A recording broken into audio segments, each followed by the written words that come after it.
Hello, good morning. Good morning, everyone.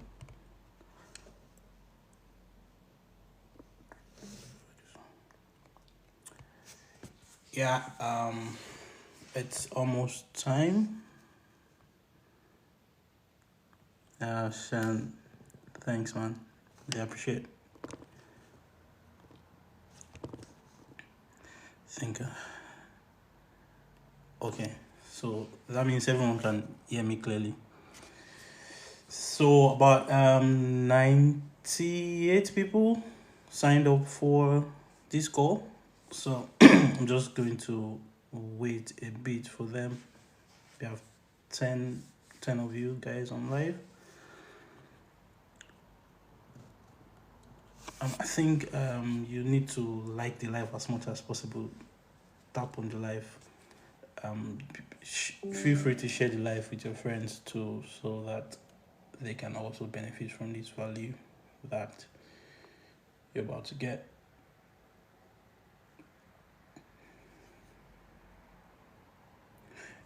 You're welcome. Gucci, good morning.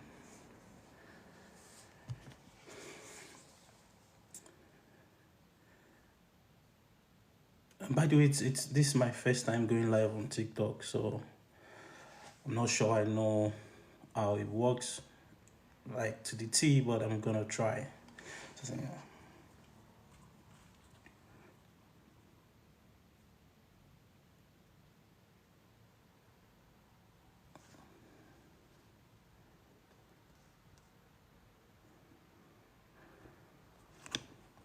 Okay, it's 8 o'clock already, and really, I like to. Yeah, it is. It's actually user friendly, to be honest. It's really not like it's not that complicated. It's just some added functionality that I think I should be able to get done. TikTok actually, David. It's just I was saying that it's my first time going live on TikTok, so I'd like to have a pinned message or something.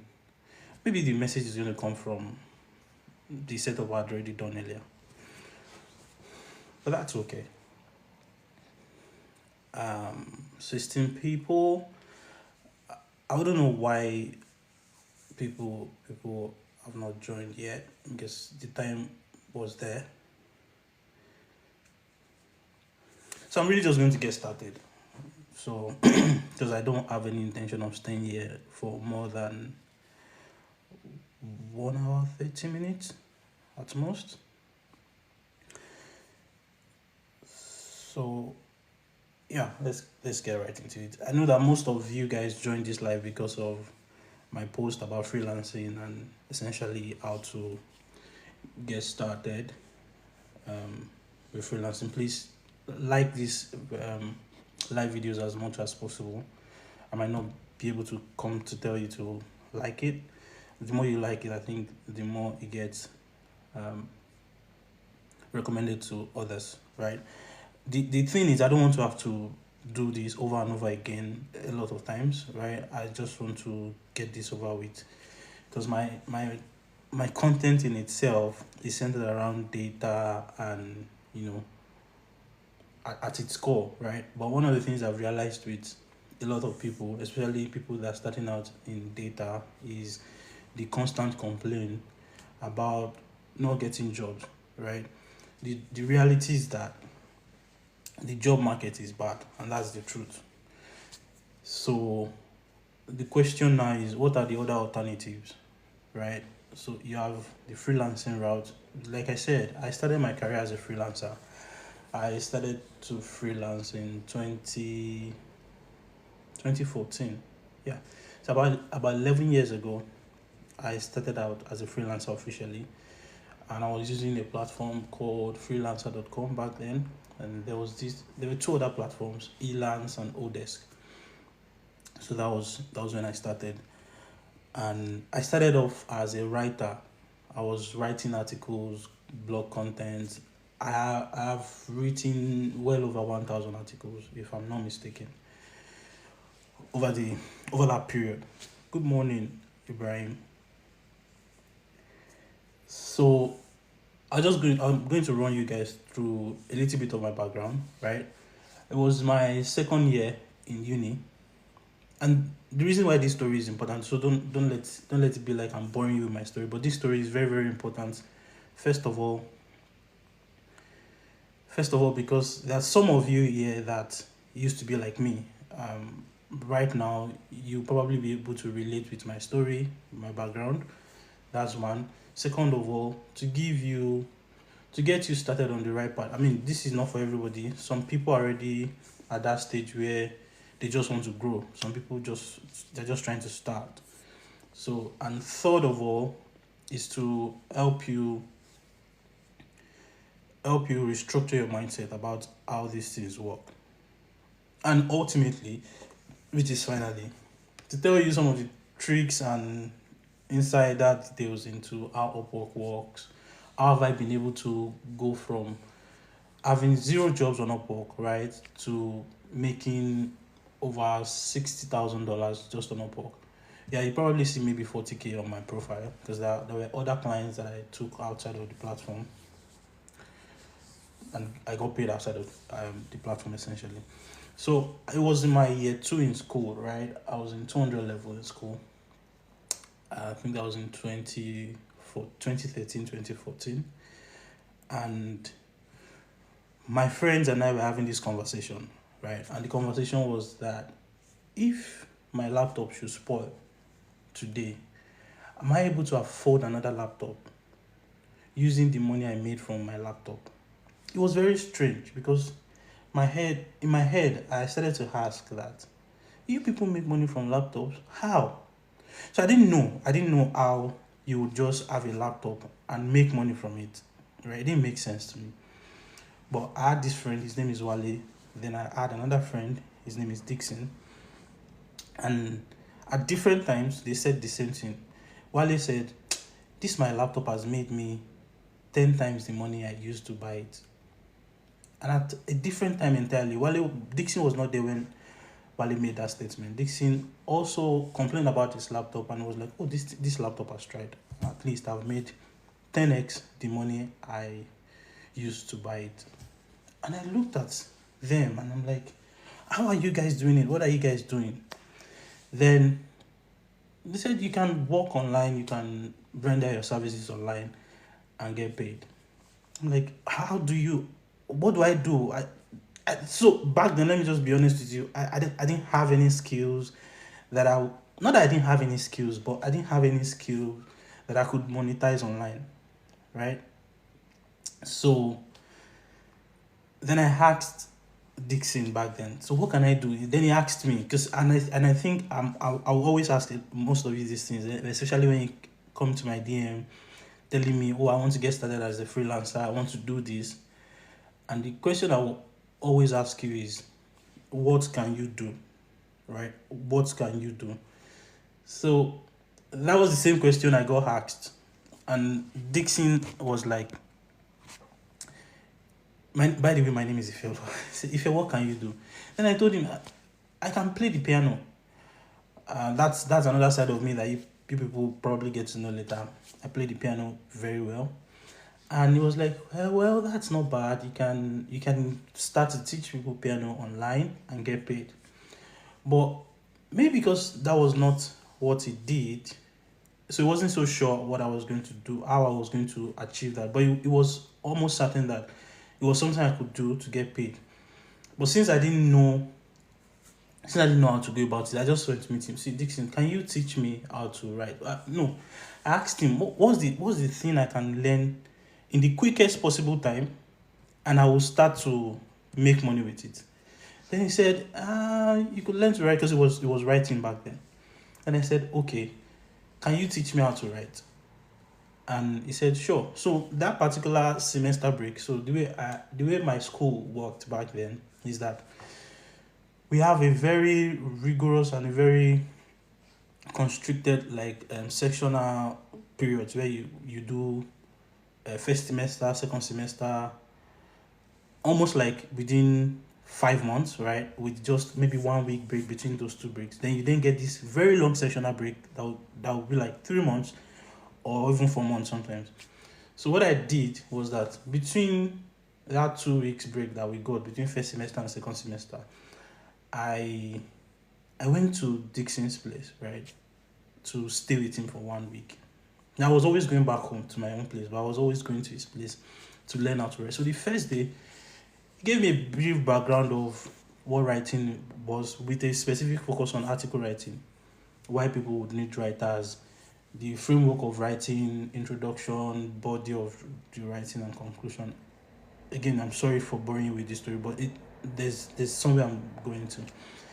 Then over that 1 week period, I learned to write. He gave me a lot of assignments. Essentially, he was my mentor, and I did all of those assignments that he gave me. I wrote like about, I think, 2 or 3 articles, right?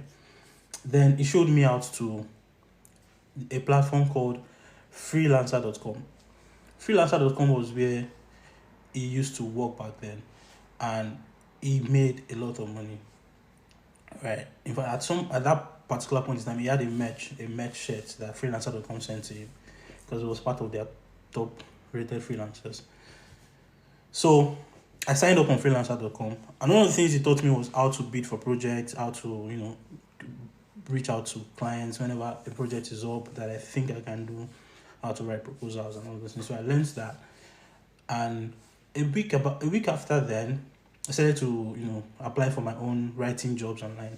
And interestingly, the first job I got was from an Indian. All right, and I didn't have to do the job because the guy was asking me for an article that I'd written as a test when I was learning from Dixon. So essentially, I just accepted the job on freelancer.com. Then I went into my archive because I'd already written the article. It was part of my assignment. So I just picked those articles, then sent to him. Then I got paid. I was about $1.50 per article back then for 500 words. I know it's ridiculous, but I wasn't doing it for the money at that point in time. Yes, I know. My motivation was, how can I get to make money from my laptop? Not because I was particularly broke, because I was still being bankrolled by my parents, right? But it was just the possibility that I can be in one remote area of the world, right, and work with someone else or some set of people in another extreme end of the world. And it was very fascinating to see that I could do that, I could get paid for it. And if you're in Nigeria here, you'd really understand that we are always fascinated by foreigners. It doesn't matter who you are, as long as you are not Nigerian. It just fascinates us to be able to have that cross-border conversation. So it was beautiful to see. So this guy started to now give me more because he liked the article, which means that I learned well. My article was good.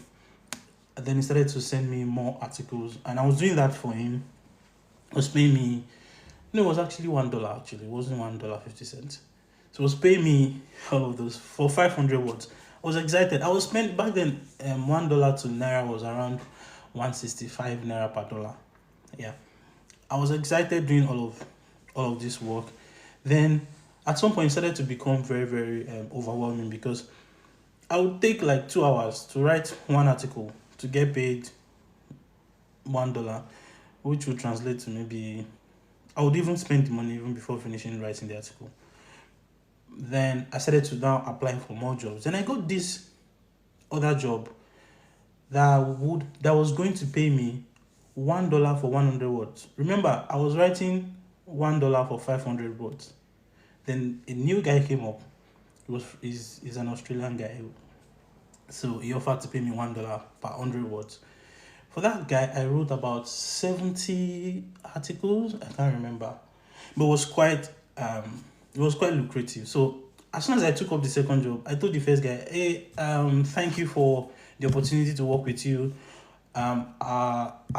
This is where I stop and all of those things." Then the guy was like, "Oh, he was going to increase my." I said, "Don't worry. I'm not interested again." So I moved over to that other guy. I started to work for him, and then it goes on and on and on and on and on like that. So, but then I wasn't doing this full time because I was a student. You remember I said I was in my second year. So first of all, the lesson for you here is, if you are a student in the university and you're on this live, it's okay to learn some of these things. They are life lessons.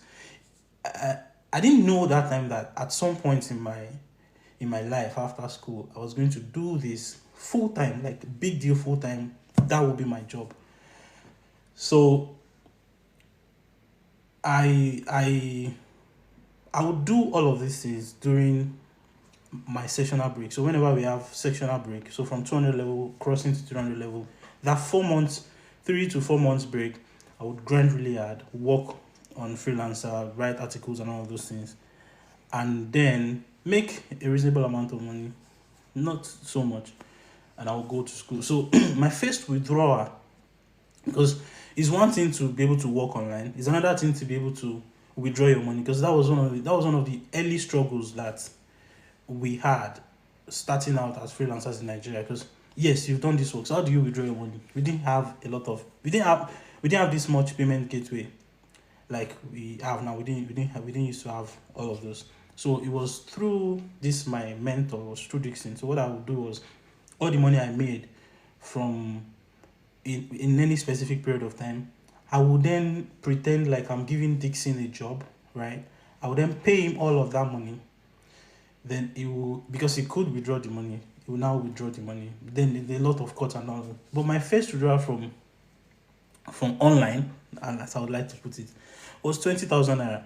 It was I had so much joy that I was able to. This money came from my laptop, essentially, and that was how it started for me. Then fast forward to when I graduated, there was no job, right? And I had struggled a lot. I had struggled so much that I was broke. I think I was down to my last 15,000 naira, right? And I was back at my parents' place, no job, and it was just a very terrible period of my life. So I decided that, wait, I used to do this thing when I was in school. I used to work online. What if I make this a full time job for myself, right? What if I do this full time? So there was a place back then in Ibadan where you could rent an office space. It's a shared space, and you would pay on a monthly basis. So I'm not going to disclose the amount. It was very insignificant amount, but it was a nice space. So that gave myself and my parents an illusion that I had a job, right? And it also gave them the comfort that at least this guy is going somewhere. So I would pay for those office spaces, right, and I was always going to that place. So that was when I got very serious with Upwork, very serious. And on my first day at that office, I got my first project that eventually, over a period of 3 years, paid me cumulatively about $19,800. Right, I didn't have to do so much for the guy. I was essentially doing business intelligence, strategy, growth, business development, all of those things. But it wasn't crazy. But I was getting constant paycheck week in, week out. There was no week that I didn't get paid, right? And it was beautiful because it gave me that comfort and that sort of job security. Then 1 year after I got that first job, I got a second job in addition to that job that was then paying me twice as much as the first one was paying me. Remember, I still had that first job, and it was from Upwork. Then that same year, I got a third project that was paying me the same amount. So essentially, cumulatively in naira terms, I was now making like 1.5 to 2 million naira every month. So at that point, I was able to then move out of my parents' house because I then got a job, a full time job, 9 to 5, in Lagos as a strategy analyst. And then I started out on my own, and it's just been better ever since then. So the essence of this long, boring story, right, is to let you know that I am no different from any one of you guys. I am not particularly special, right? I'm not I'm not more brilliant than you. I don't have any special skills. that you cannot have. I'm not doing anything that you cannot do, right? Okay, so my data analyst career is dates back to 2014, same year that I started freelancing. By the way, just to give you a bit of context, I studied maths. I have a maths degree, right? And in my school, mathematics and statistics at some point used to be in the same department. So as a math student, I did a lot of statistics. So I know so much about statistics that you possibly can imagine. So I I started Python for data analysis in 2014, right? And I'd always programmed in Python, just Python, using Python for data analysis. Then I had my first internship in 20 2016 or thereabout. Right, that was when I had my so I, I did my first internship in a research institute. So essentially, what I was doing, because it's a research institute, there's a lot of data, there's a lot of research that is going ongoing, and we are required to always analyze all those data from those research, validate null and alternative hypotheses, essentially data cleaning, all of those things. It was like my bread and butter every day as an intern. That was when I did my first internship. I did my second internship shortly after that. Um, all these internships weren't paid internship, but they they really exposed me to to the world of data science, data analysis, and all of those things. Which brings us to a very critical point, right? I was I was big on data analysis. I was a data analyst. I was a data scientist. I was doing data heavily, but data wasn't paying me, right? Data did not start to pay me until about 2021, 2022 ish, right? So I needed something else that would feed me while I continue to push my passion, right? So I had always loved data, but I had not gotten a breakthrough with data. But there was this other thing that I used to do, which was writing content that I didn't particularly enjoy. I was good at it because I learned it, right? And it it exposed me to the market, to the job market, right? And pretty much my my entire freelance profile was centered around writing at that point in time. So it was easier for me to get writing jobs than it was for me to get data analyst job. Not until I did an overhauling of my freelancing profile before I got a couple of data analysis job on Upwork, essentially. So, but the point is, don't underestimate what you can do as an individual. As individuals, we are multifaceted.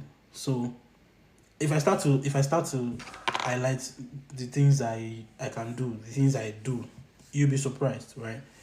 As it stands, I currently consult for a cryptocurrency company. Help them with content strategy, community management. Some of you people will probably know me here because I'm quite popular in that community. So I do a lot of things.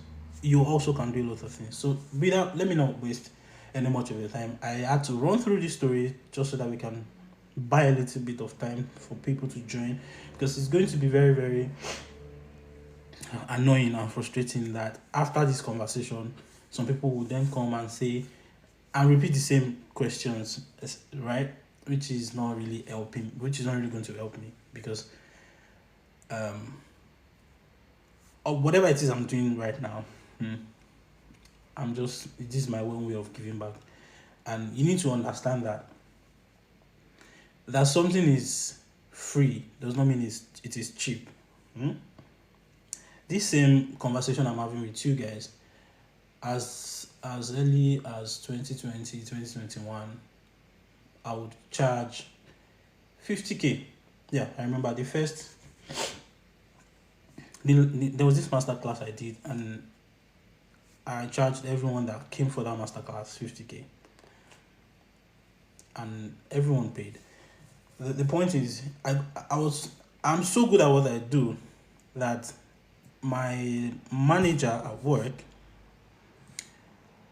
wanted another stream of income, and I can't forget. And he reached out to me and I was like, if it, because as a strategy analyst, I was like at the third level. So I had a manager, and my manager had a manager. I was making more money than my manager's manager. It's crazy because, but then for me, I'd gotten tired of remote working, freelancing, right? At that time, and then I'm like, and because remote working, freelancing had given me so much work experience that was now easy, very easy for me to apply for pretty much any job, and I was going to get it. So there was this opportunity I had, and I picked it up. So I got into the company, and I started to work. And it didn't take too long for people in my team to notice that there's something different about this guy, right? I was doing my job, like I'll do my full-time job, because one of the things that will help you, especially if you're in Nigeria or some parts of Africa, is the time difference. So US time, work starts in the US around that 2-3 p.m. Nigerian time in a lot of cases. So by that 2-3 p.m. Nigerian time, I'd already finished like my regular day job, in all honesty. So it was easy for me to finish my day job, then switch over to my freelance gigs, which was paying me like times 10 of what my day job was paying me, because my day job back then in Nigeria was paying me 250k per month, and I was making, give or take, like 2 million naira per month just freelancing, right? But it didn't sound that I was making that amount of money from a career as a freelancer, but I was still holding on to a 9 to 5.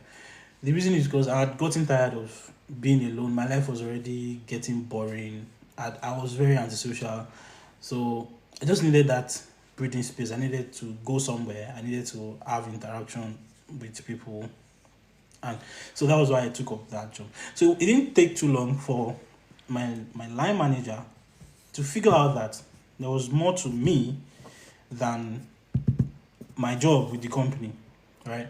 And it didn't take too long because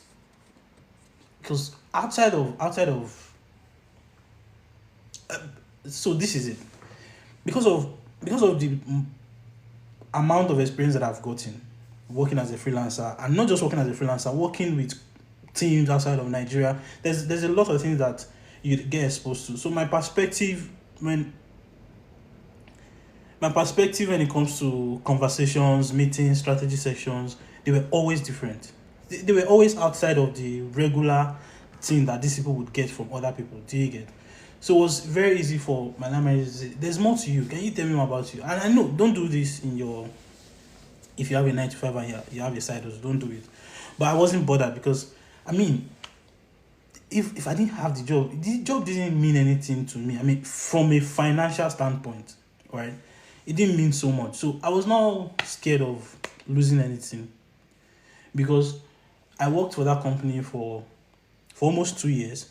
And in the 2 years that I worked for the company, 1 year and 10 months, I didn't touch my salary from that company. I didn't spend 1 naira from the salary I got paid. So I wasn't working for the company because of the money. So it was never about the money. I was just doing it because I was bored. But then one thing that freelancing is going to ingrain in you as an individual is the spirit of excellence, because as a freelancer, you're always striving to get 5-star rating from your clients. You're always striving to go above and beyond to deliver excellence, which by default is going to make you do it. Just be excellent unconsciously, even if you don't want to. You just find out that you do things extraordinarily well, just because you've always been used to trying to please clients.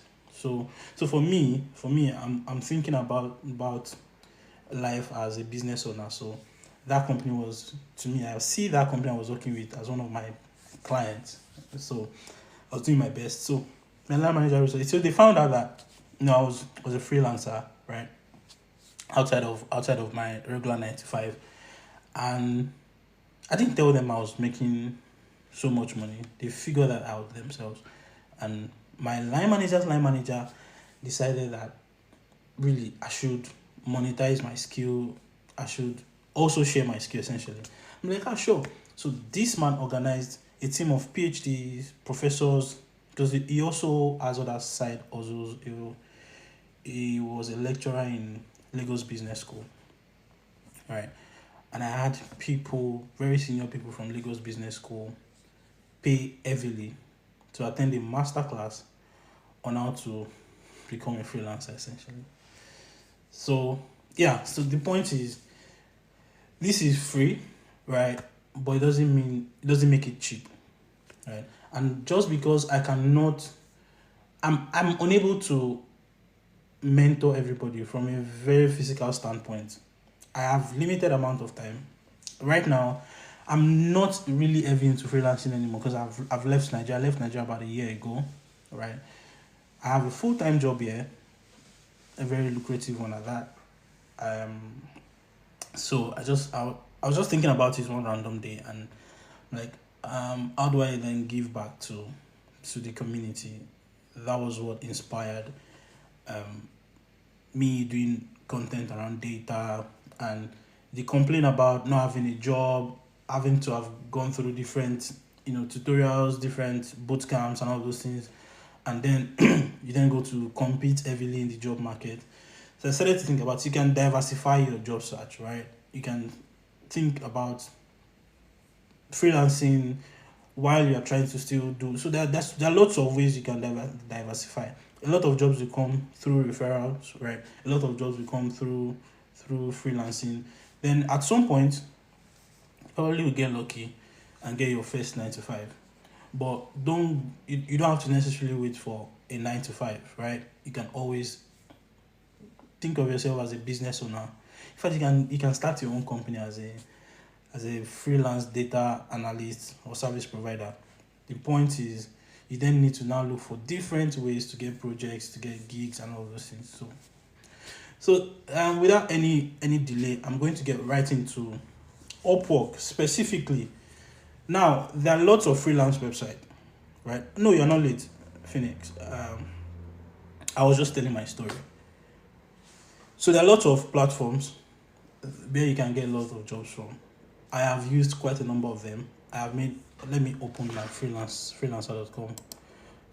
This freelancer.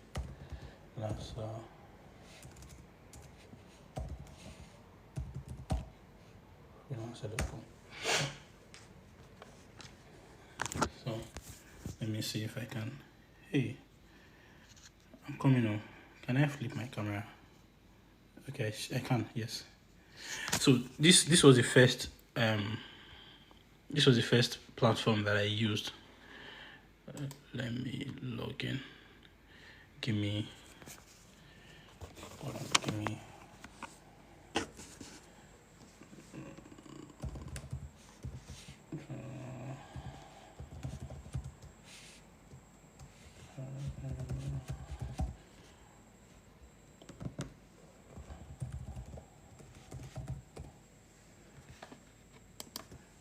So yep. So this was free. I think I still have some money here. Yeah, I still have 16 euros here. It's been a while that I used it. So I'm probably never going to be able to withdraw it just because so this let me show you my profile. So this is freelancer.com, right? This was the first platform that I started out with very long ago, and yeah, I joined this platform in 2015, right? And I had some writing gigs, and these are some of the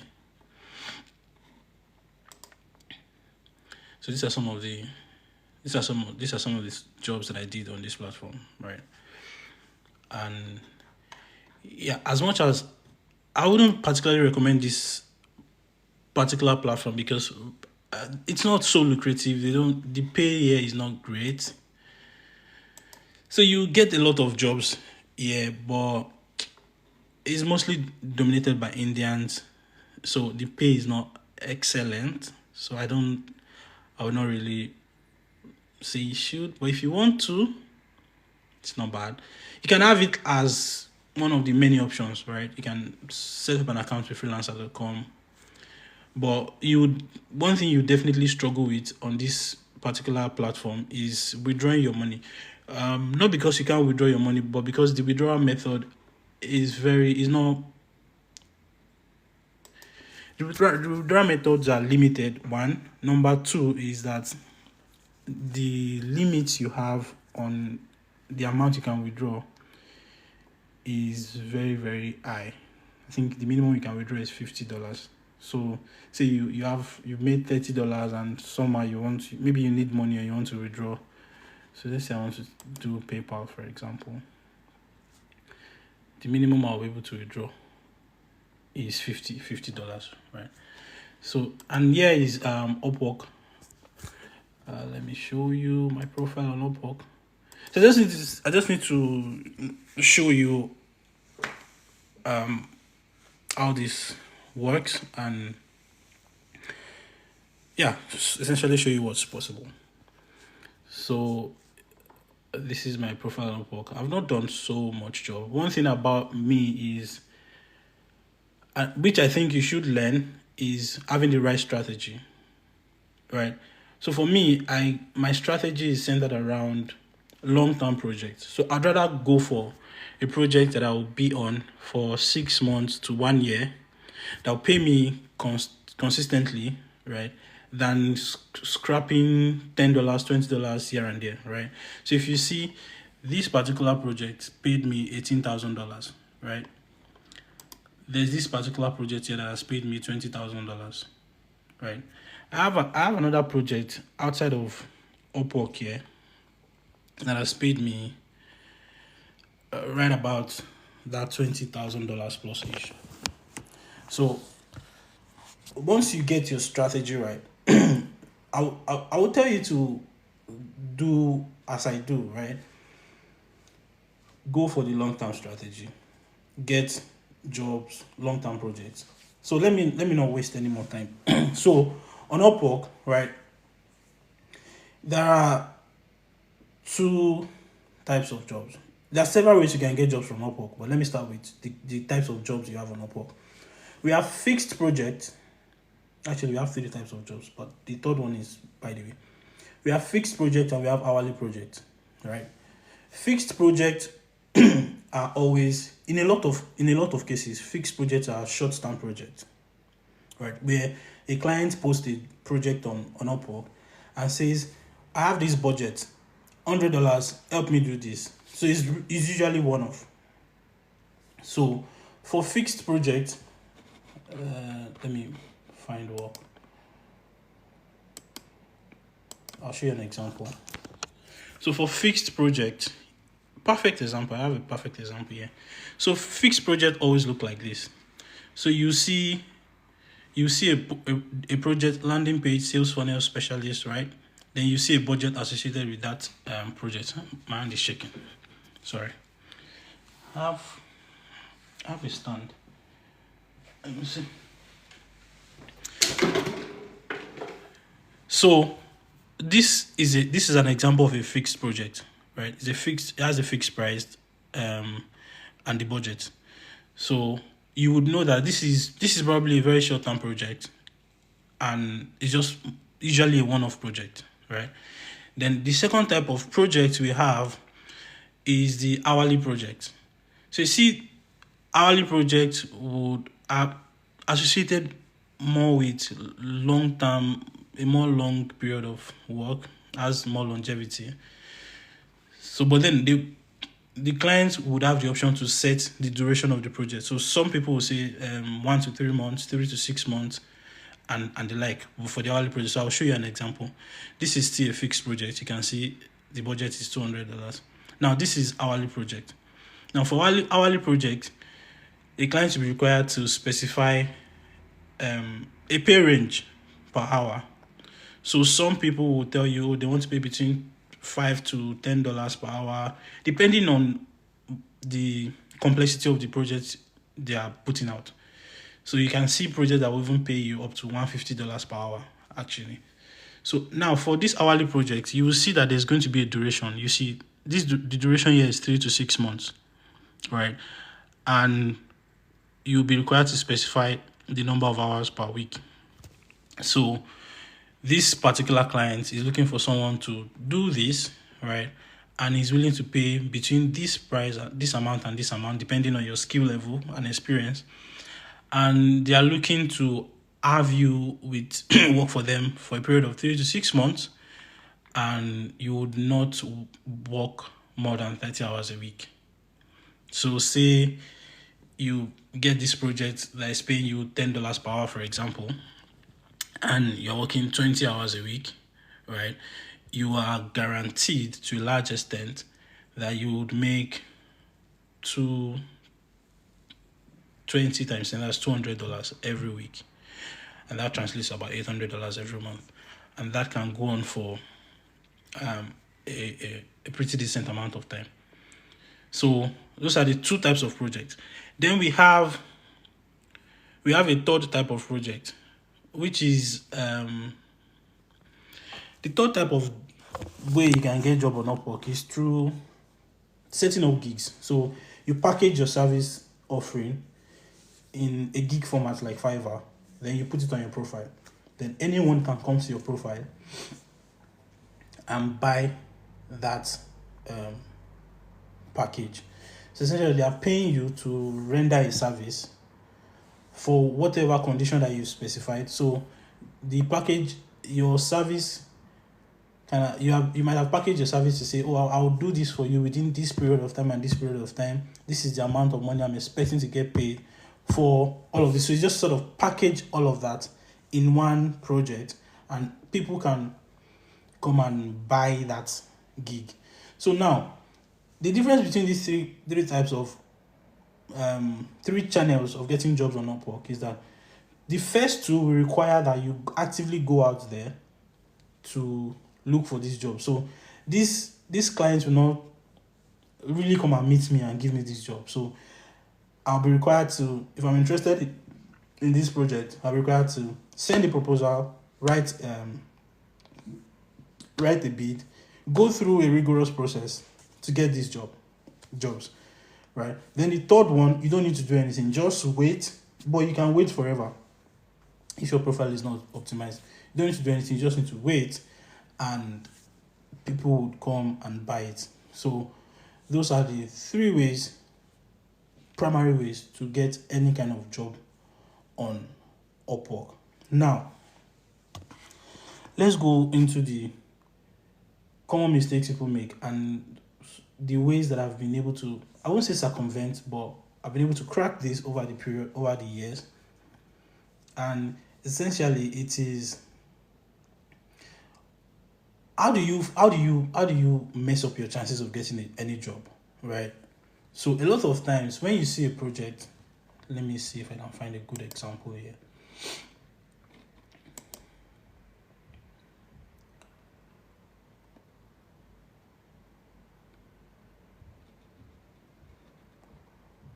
So when people post projects, right?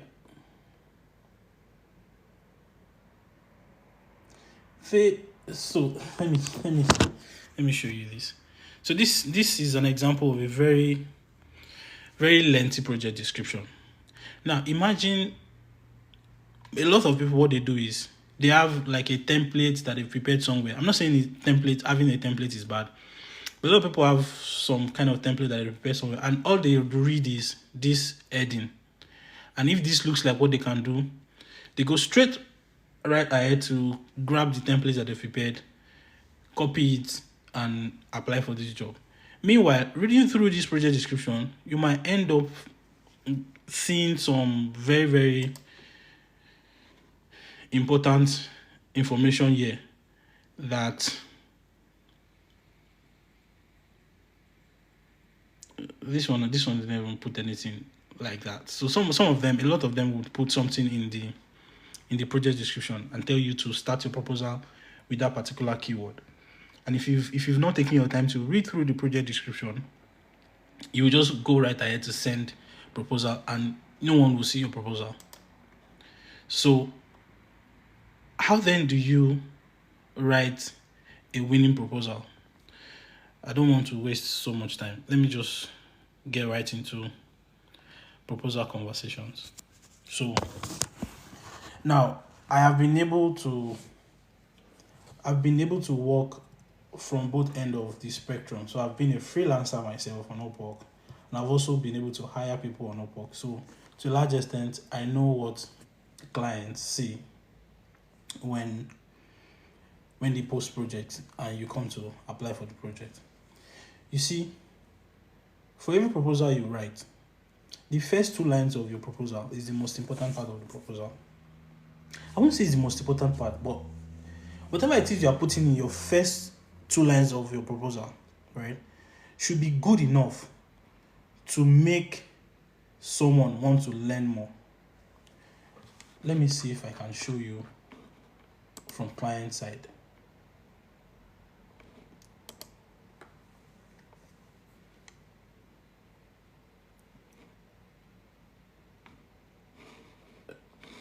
I want to show you something from client side. All job post.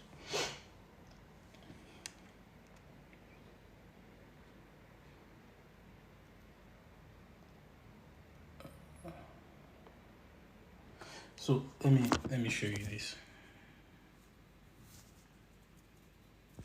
So these are some of the projects I've posted in the past. So let's pick this one because I think it has. Let me see. So okay, I got 30 proposal. So imagine I made a post, right, and I have 30 people. Oh, this has changed a bit. So now when you send out the proposal, now this is very good. When you send out the proposal, right, now this is what the client sees. The client will see you here, right? So you can check out any get site to learn also that they can. Sorry, I'm trying to I'll get back to questions pretty much like that. So the client will see you here, right? Some information about you, the number of jobs you completed, total hours, and all those things, how much you've earned, your skills. Then this is your proposal, right? So it's very, very important that you know that. See, whatever it is you write in these first 1, 2, 3, 4 lines has to be very interesting for me to say I want to view more. So the mistake a lot of you make is introducing yourself in your proposal. Hello, nice to meet you. My name is so. And in those 4 lines, you've wasted real estate space just talking about yourself. As a client, I don't have much. So imagine posting one job and getting to review 30 proposals, right? So whatever it is you're writing here has to be so interesting that I want to view more. Otherwise, I will just move to the next person.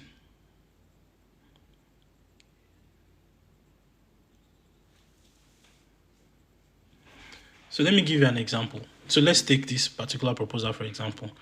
So this person said, "Good morning, client. I'm Frau from Philippines. I spent 10 years of my career creating SOPs and work instruction based on current process of da. This is not particularly interesting."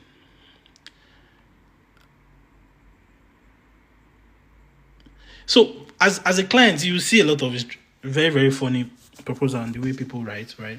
And you realize that it's a big struggle for people to post job and get someone to finally hire, just because a lot of people don't know how to really write proposals. So note the most important part of a proposal, or I won't say the most important because you need to be able to articulate what you're able to deliver, but pay a lot of attention to the first 4 lines of whatever proposal you're sending, because that is going to determine if your proposal is going to get viewed or not. Now, there are 4 stages to getting any jobs on Upwork. The stage 1 is when you apply for a job, right? Stage 2 is when your proposal gets viewed. So you see all these 30 proposals that I got. I'm not going to view everything. The moment you get to a point where your proposal is viewed, Upwork is going to notify you that your proposal has been viewed. At that stage, your chances of getting the job has grown to say 15%, because not everyone would get the attention of the client. So your focus for any job is to get to that point where a client views your proposal and sends you a message. So once your proposal has been viewed, your chances of getting a job would have increased by say 15%, right? Then if a client then sends you a message, that means you've gone outside of the pool of other applicants. Then you have a one-on-one conversation with the client. Your chances of getting the job, given that the client has sent you a message, is like 50% already. So everything outside of bidding now depends on you. It depends on your sales and negotiation skill. So because if you've been able to bring someone to your DM, then you need to be able to then convince them to not just give you an offer, but give you an offer like ASAP. Because note, you might not be the only person that they are talking to. So for them, the proposal you've sent is like a CV. The message that they've sent you is not like an interview where, they want to know more about what you've written in your proposal. So you then have to be able to convince them that, you can do this. This is how you've done this in the past, yada, yada, yada, yada, and all of those things. Then the next stage after that is getting an offer. But it doesn't end there. So the fact that you've gotten an offer does not mean you are successful. You have to be able to deliver on that project well. Because the truth is, even after getting an offer, you can still be rejected. Because if your work is not up to par, a client can dispute what you've done, and Upwork will be forced, especially if they verify that you've not delivered on the promises you've made in your proposal based on the project description. That money, you will not be paid that money, and you even get a bad review after that. So a complete job cycle is completed when you've delivered on the project and you've gotten a good review. So after the review, you can then say, you've done well, right? So whenever you see a project, let me not waste time. Whenever you see a project, the first thing you want to pick out in that project description is the pain point of the client. So every project description will typically have a pain point. So you want to highlight that pain point and just go straight to that pain point. In my own case, I usually will start with, I understand that you need this. First of all, what that shows the client is that you've read through the project description, you've been able to identify the pain point of the client, and you are really just giving it back to them. So, based on my understanding of your project description, you need this, and this. That way, the client is rest assured that, you understand that, you understand what you are saying, you understand what he or she is saying, right? Then you then go right ahead to briefly highlight how you are going to solve that problem. Then, one thing that a lot of people miss out is that for every proposal you write, you need to ask a very thought-provoking question. What that does is, especially one of the, I think I should have mentioned this. Before starting, I'll get back to the point I stopped. Before starting, right, what you need to do is to build your strategy.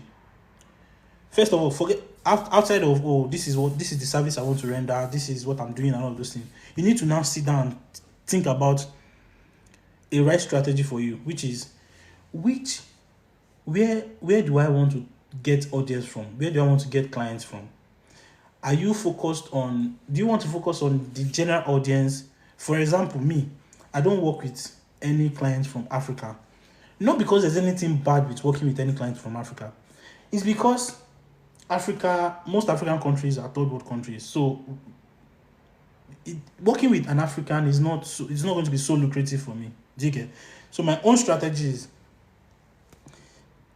if the country is not US, it has to be UK, Canada, Australia. For any project outside of those 4 locations, maybe Kuwait, any project outside of those locations, I'm not interested. I'm not going to apply. So that sort of streamlines. No, it's not okay to use AI to write proposal. I'm going to get to that briefly. So that sort of streamlines my job search. So I know that I'm looking for clients that are in the US or in the UK.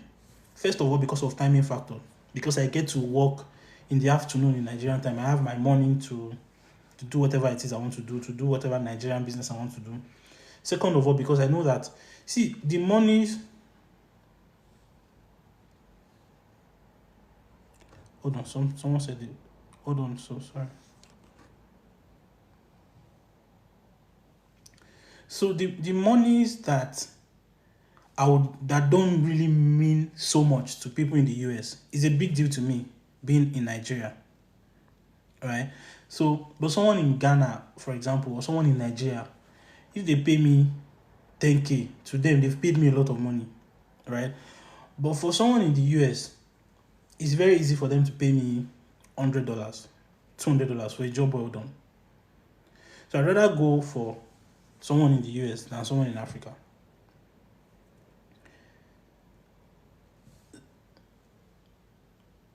So that's just my own strategy. For you, you can have any other strategies. So because applying for jobs on Upwork is very expensive. It wasn't this expensive when I started. So it's very expensive. You are spending 10 connect, 15 connect on one project. 10 connect is like almost $2, right? So you want to maximize that money you are spending on connect. So I will show you an example. So let's say let's look at this project now. See, without wasting my time, I'm not going to apply for this project because of this location. I'm not trying to be biased, right? Because the reason for me is that these people will not be able to pay me premium, right? Essentially because of the socio-economic situation of the country. So I will not take. Can you see the budget? $10. Imagine looking for full stack development for AI-driven workflow, and you're setting a budget of $10. That's very sad. So I'm not going to waste my time to read through this project description. It's not worth my time. Then see.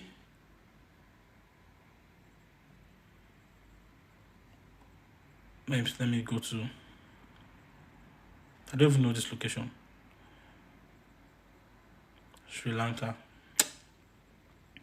So the point I'm trying to make is that sometimes you would have gone through 10, 15, 20 proposals and you would not have seen any project. Sorry, 10, 15, 20 projects, and you would not have seen any project worthy of your proposal. So instead of sporadically just sending out proposals to any job that come your way, you want to analyze each job. And you want to be able to do this analysis within the shortest period of time. So before I get back into what I was saying, let's quickly. So strategy, understand your own strategy. So your strategy is going to form a part of the criteria that you want to check before you apply for any proposal. So now I know that location is very important in my strategy, right? Then I will quickly talk about some other things that you want to look at. So when you have, for any project, remember I've told you that we have 2 types of projects on Upwork, fixed and hourly, right? So part of your strategy is, do I want to really go for long-term projects, right? Or am I okay with doing short-term projects? What long-term project offers you is peace of mind. So you just imagine just getting that one long-term project and you don't have to come to the job market to look for job again. But short one-off projects that are short-term will require that week in, week out, you're actively looking for projects, right? So my own strategy is I'm more forward-looking. I'm looking for long-term projects, but it's okay to look for short-term projects here and there. It's fine. So let's start to analyze all these projects. So now this particular job, I'm not going to apply for it. I'm not even going to waste my time analyzing it. First of all, because the first thing I look out is location. So if this location is not within my jurisdictions where I really want to look for jobs, I'm not going to bother. I'm not going to waste my time. So I'm not going to apply for this job. So let's take this second project. Let's analyze it. Good location. This is part of my catchment area. I'm looking for clients in this location. Now, spend. For every person that posts a job on Upwork, you always see the amount of money they've spent, which is a good indicator that they've hired people on the platform and they've paid people on the platform. So it's a good indicator that you get to use to know people that are serious. Do you get? So this is fantastic, and this is the feedback that this particular client have gotten from all the projects that they've posted. So you need to look out for this. If this money is big and this feedback is like 2-star or 3-star, you are most likely set up for failure, because this client is most likely a bad client. So as much as freelancers can be bad, clients also can be very terrible, and you get to know that from feedback. So this person has spent so much money on Upwork, has 5-star review. And so the first place you want to essentially look out for on any project is that last line, right? Location, spend, then review.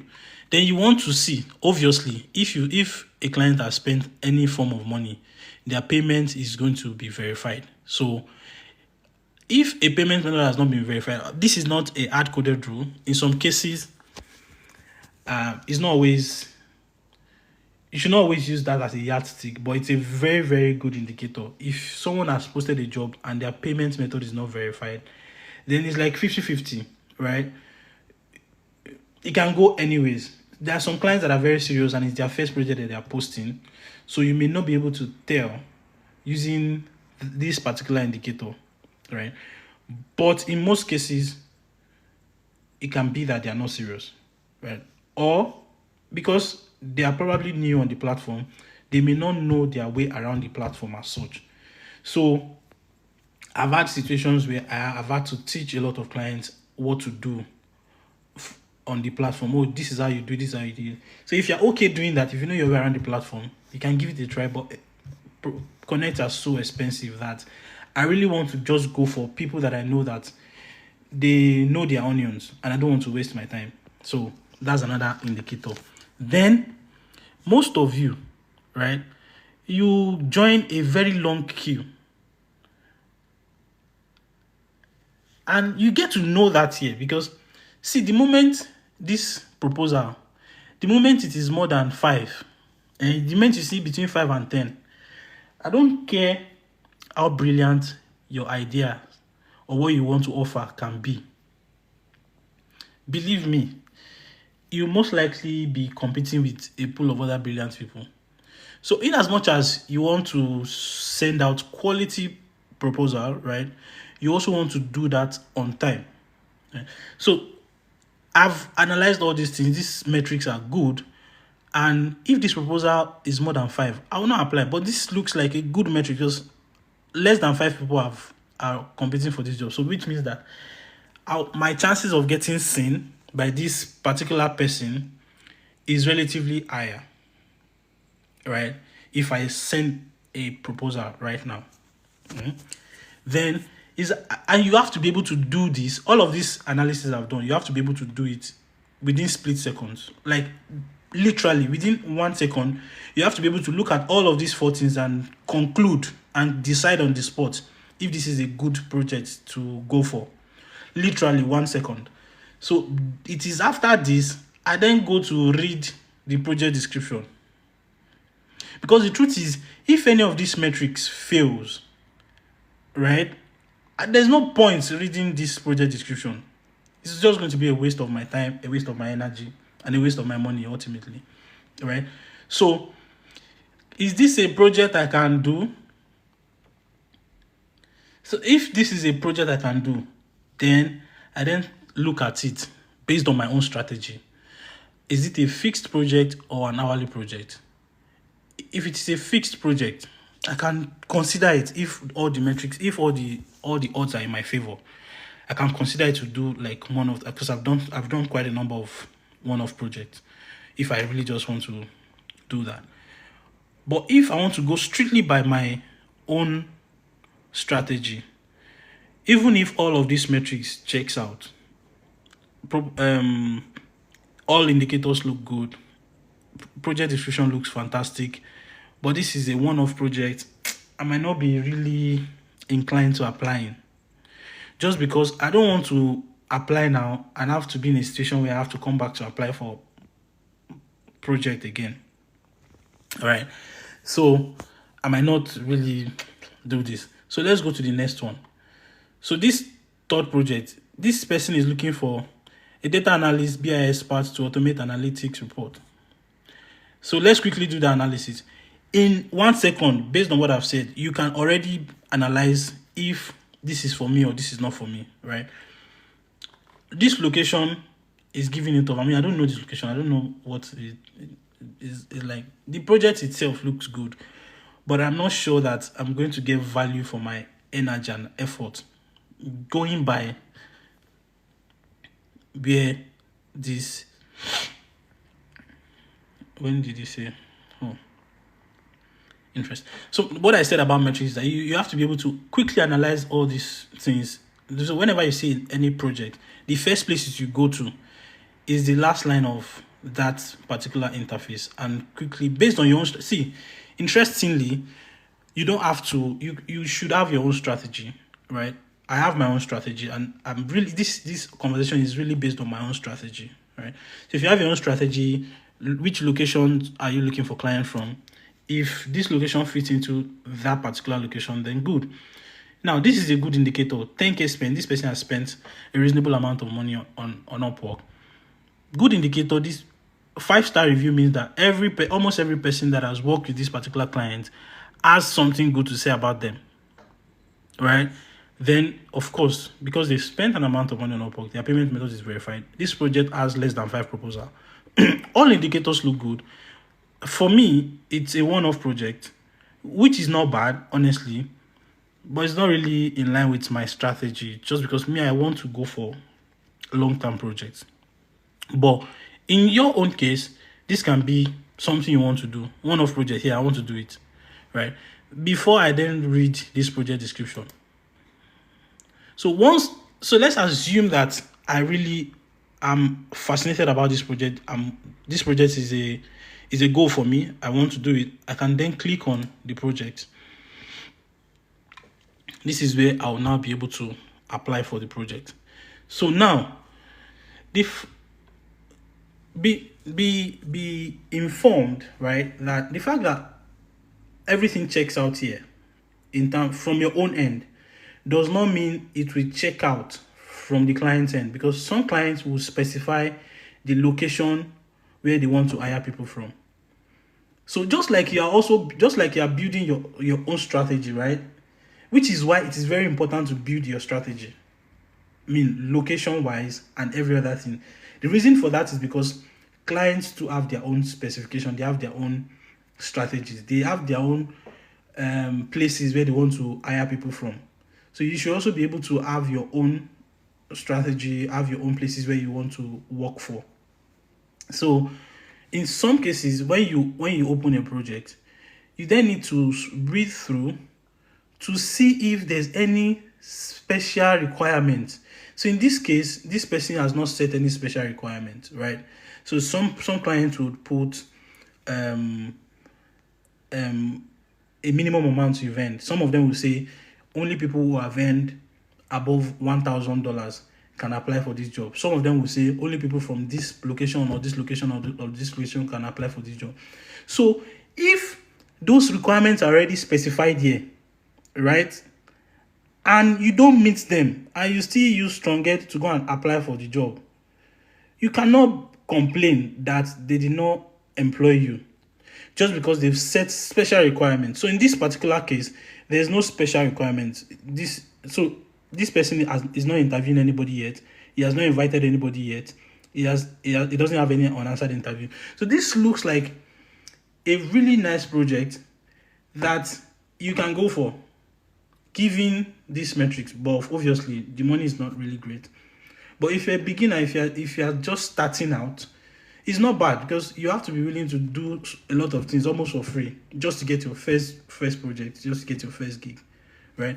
So now I might have gone through 10 or 15 jobs, right, before getting maybe one qualified project. So that way I'm maximizing my limited resources. So let's analyze another project. So look at this. Based on this particular project, are you applying for it or not? Let's see if people are following me. What is the analysis of this particular project? This one, this landing page sales funnel.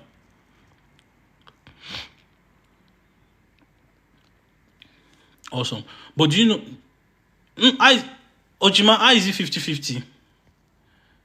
If you've been following me, you will know that this is an obvious no.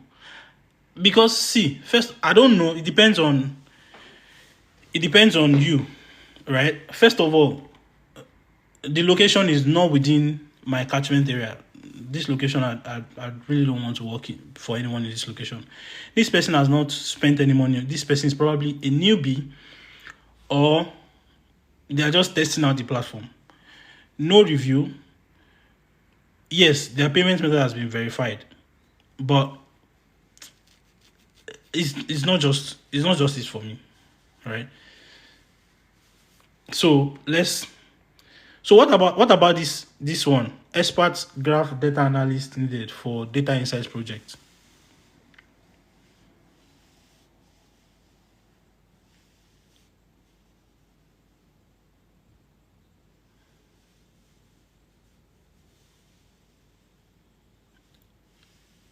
Yeah, this is great. Actually, see, Singapore is, by the way, in case you don't know, Singapore is one of the richest countries in the world. No, location is good though. Singapore is a good location. I think Singapore has this. I think between Singapore and Dubai is one of them that have the strongest passports in the world. So the list I gave in terms of my own strategy is not exhaustive. It's not specifically just those four. I mean, those four are just like the ones that you get more often. Singapore is a very good location. And think about it. This person has spent $100,000 plus on Upwork. 5-star review. 5-star review. Payment method verified. Less than 5 proposals. This is a good project to apply for. And the budget is $200. Which means it is a short-term project, it's a one-off project, but it's good. It's not bad. It's not bad. So this particular project now is a good go. However, now let's open this project. I'm still going to talk about a time factor. So let's open this project. And let's see. Now see what I was talking about. You see, this person said they want an independent talent type, which I qualify for, right? Job success score must be at least 90%. If you're a new person on this platform, you will not have this, so this will be red for you. English level, conversational. This will probably be okay for you if you're a native English speaker. So now in this case, a lot of people will most likely not check. These three will not check out for a lot of people. So which means even though this project is a good one, all the metrics check out, it looks like a good thing for you, you might still fail at this point. But a lot of people don't get to this point. They just think, oh, this is good. They just go ahead and apply. You will not get the job.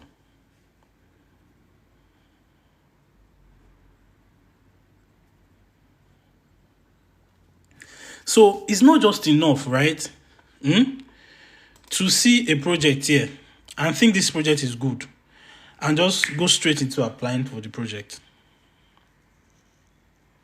There's a lot of photography projects in this space. Yes, now there is. You just need to. My profile is built around data writing. That's why the project I will see on my end will be in that area. So if you are into photography and all of those things, you will see more of those content. If you're a new user, when you start to build your profile, when you start to write stuff, I'm going to get. I don't think I'll be able to finish this class today. I'll probably go. No, you don't need a foreign account. You don't need. See, my profile is right now. Even though I'm not in Nigeria, my profile is Ibadan, Nigeria. I didn't change it. I don't have to because I don't want to use the account here.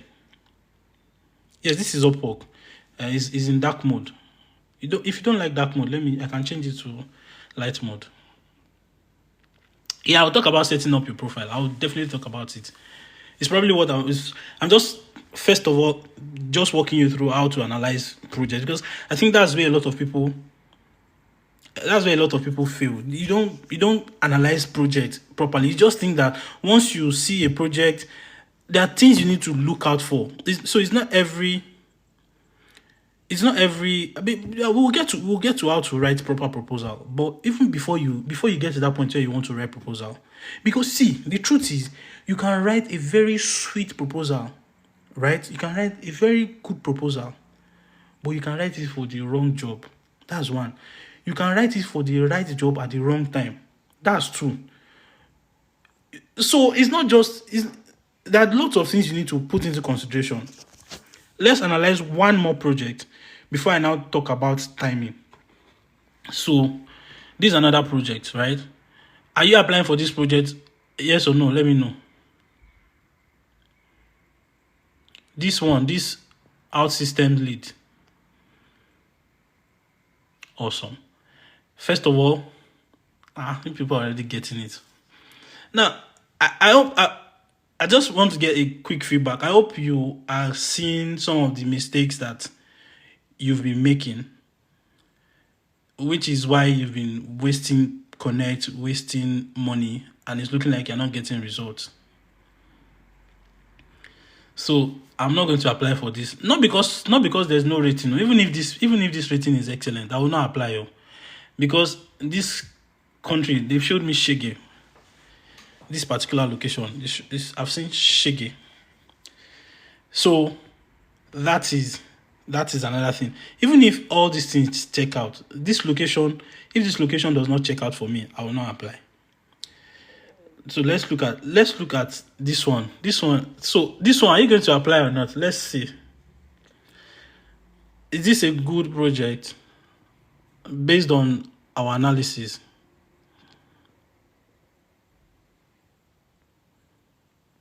Why is it a no?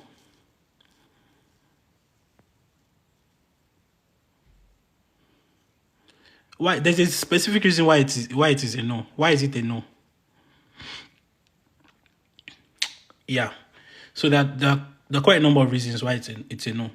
It's not even about the zero rating, right? Yes, zero rating is part of it. But zero rating combined with the fact that a lot of people are on the queue already. Even if this is zero rating, right? Because if it's zero rating and the payment method is verified, we can say 50-50. Do you get? Especially if proposal is less than 5. We can say 50-50.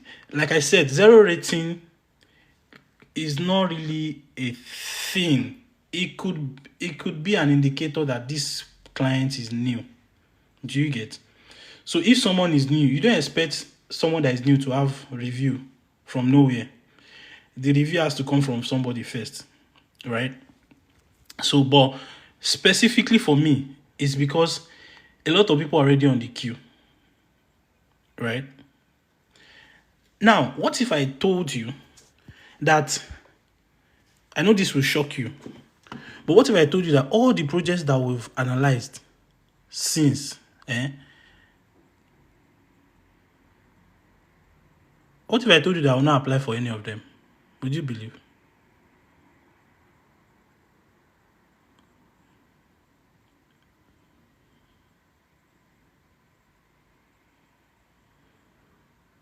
Because timing is very important.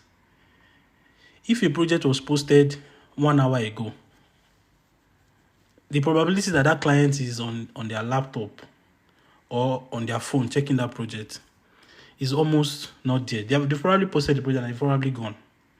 So if it was posted 1 hour ago, and I'm applying now, how do I know if other people will not have applied and the queue will not have gotten very long by the time the client will come back and check?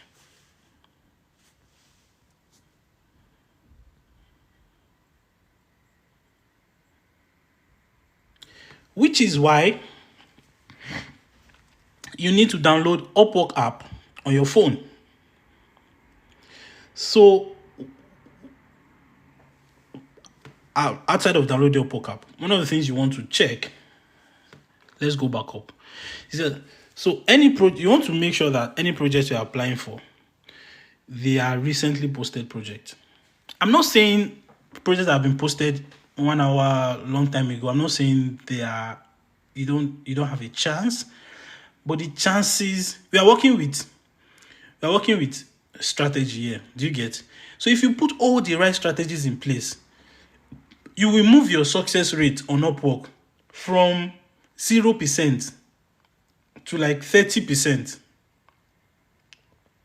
Because there are lots of other factors that would then build up that win rate. Do you get?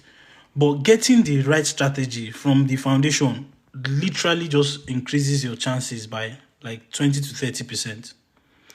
So what you want to be checking is what is here most recent. So in this most recent, you are seeing the project as they are being posted. As you can see, post time, the time this was posted was 3 minutes ago. So when a project is recently posted, the probability that you'll be the first person is very high. And in some cases where the client is looking to hire somebody on the spot, right, you give them that opportunity to quickly see what value you want to offer, and they would not have to really wait and allow the project to marinate, and a lot of people will come. Because the moment they go and they come back 1 hour later, you see like 30 people have bidded for that project. So imagine having 30 people bidding for a project after you've bidded for it. Or of course, just because the project was posted 1 hour ago, the client is gone and you applied for it anyways. So you most likely will not get called. Now, in my own case, right, if you've built reputation on Upwork, where, let me show you. So for example, for somebody like me, this is my profile. Even if 10, 20 people have applied for a particular job, my chances are still strong because I have evidence to show for quality service delivery. Do you get? See, my job success rate is 100%. I'm a top rated plus freelancer. I have a lot of jobs that I've done. My earnings are high and all of those things. But if you don't have this kind of privilege, you want to get your strategy with very accurate precision, at least to get your foot at the door, to get to the point where you get your first project. I mean, the most difficult part of this is getting your first job. The moment you've gotten your first job, at least you have a feedback, you have a review, you have a kind of earnings, something to show for your work, is going to be a little bit easier. So now let's get into, now this was posted 3 minutes ago, but I will not apply because I mean this location is outside of what I want to do, where I want to work for. This was posted 45 minutes ago. I'm not going to apply because this is 10 to 15 minutes. This was posted an hour ago. This would be a 50-50. For me, I can apply for this job. I'm banking on my own reputation, right? But in your own case, you probably will not be able to apply, because if you're a new person, there's no way you would have gotten a job success score that is 90%, right? We'll get to we can't exhaust this conversation today, but yeah. So that is, so you realize that with the right strategy, you realize that in a whole day, you might not have gotten any reasonable project that is worthy of your proposal. Do you get? So it's not about it's a numbers game, right? But it's not a blind numbers game.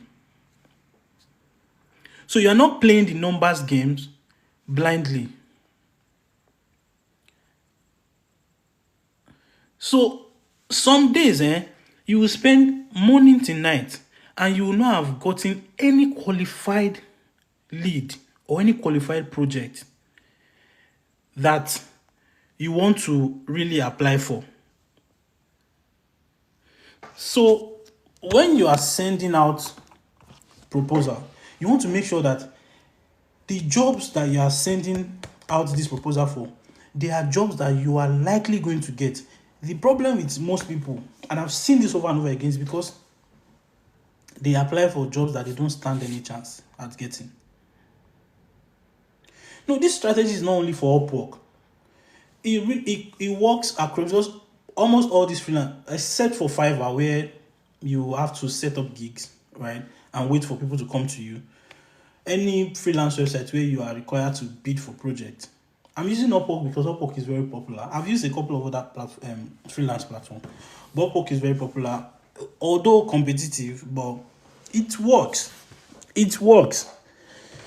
So you want to, after this conversation, you start to see, for a lot of you, you start to see what I'm talking about. You now realize that you are scrolling through Upwork, and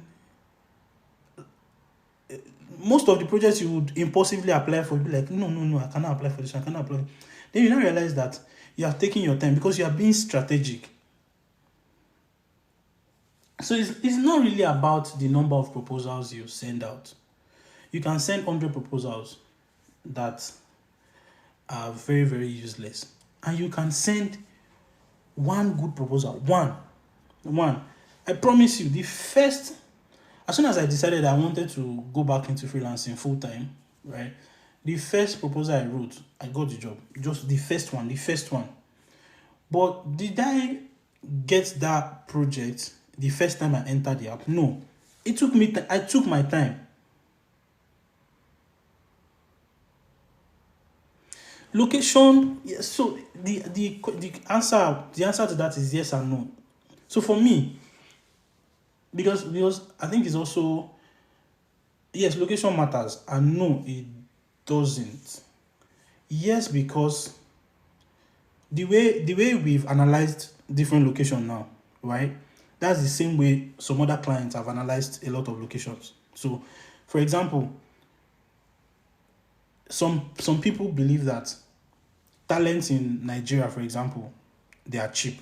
So they are looking for talents in Nigeria because they can get to hire you and pay you relatively less, right? Some people also believe that talents in Nigeria are fraudulent, or talents in India are fraudulent. In fact, you see some projects, they will tell you, if you are from this place, don't apply. They will put it out there. Apart from setting specific location on their stuff, on their project, they will put it in their description that if you are from this location and this location, don't apply.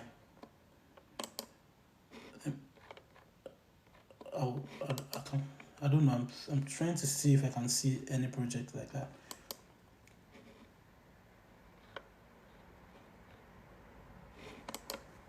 But we are not really done. This strategy is long. So now, imagine that all of these things all this analysis that we've done, imagine that they check out, right? Imagine that they check out, and you now open the project. So let's do this quickly.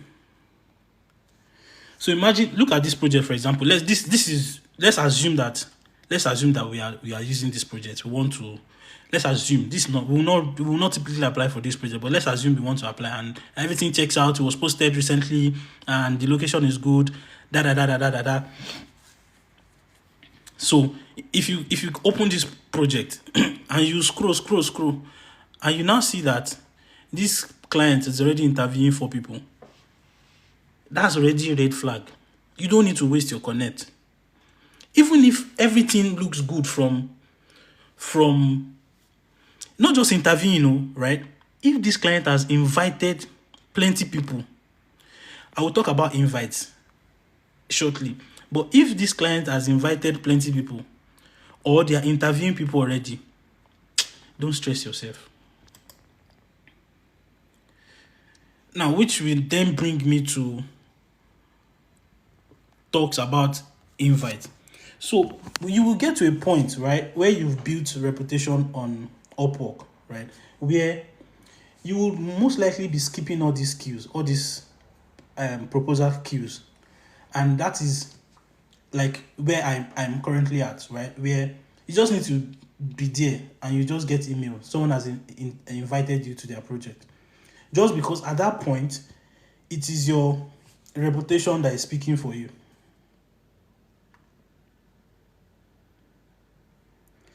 So I'll talk about that.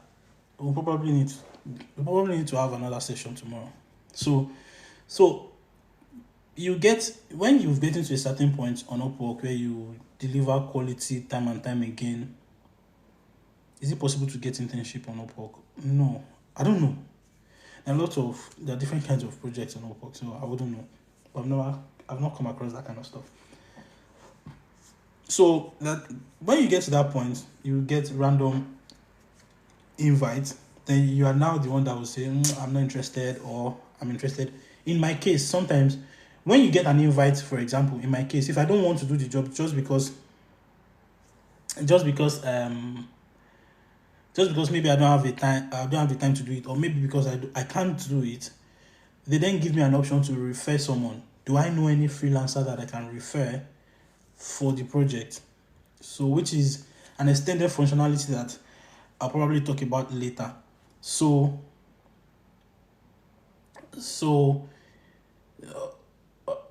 maybe from here I probably then get to build a community, right, where I can, if I find the right kind of people, be able to refer them if I do, but I need to be sure because my reputation is on the line.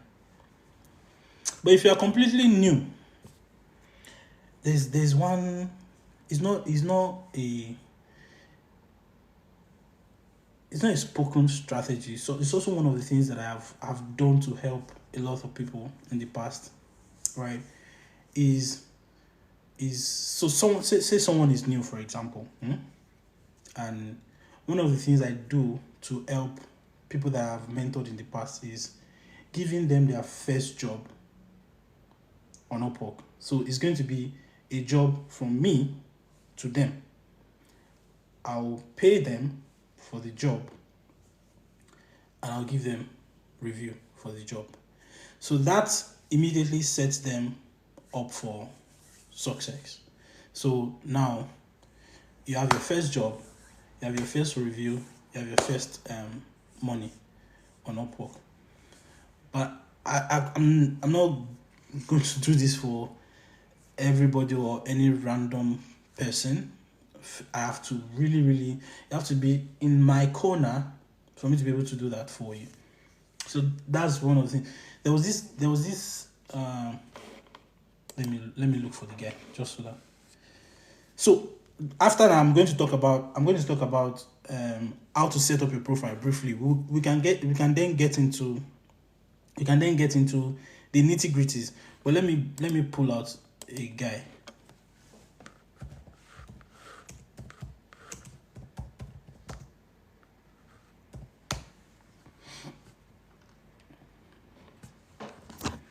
So this guy here, I have a lot of other students. So this guy is one of my mentees, right? So let's open his profile. So this is his profile. You can see he's Nigeria, Lagos, Nigeria.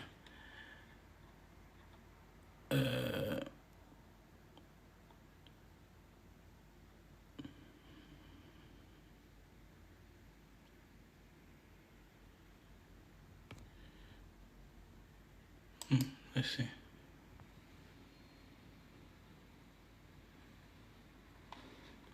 There was.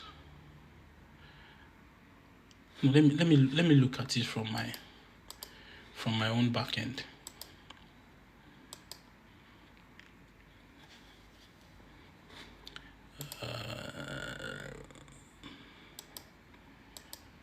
So there are quite a number of people. Let me.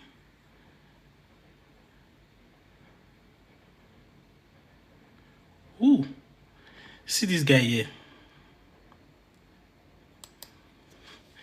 This guy was one of my mentees. He's made more money than I've made. This guy, I practically gave him his first job on Upwork. If you see this particular project, right? You can see my name here, right?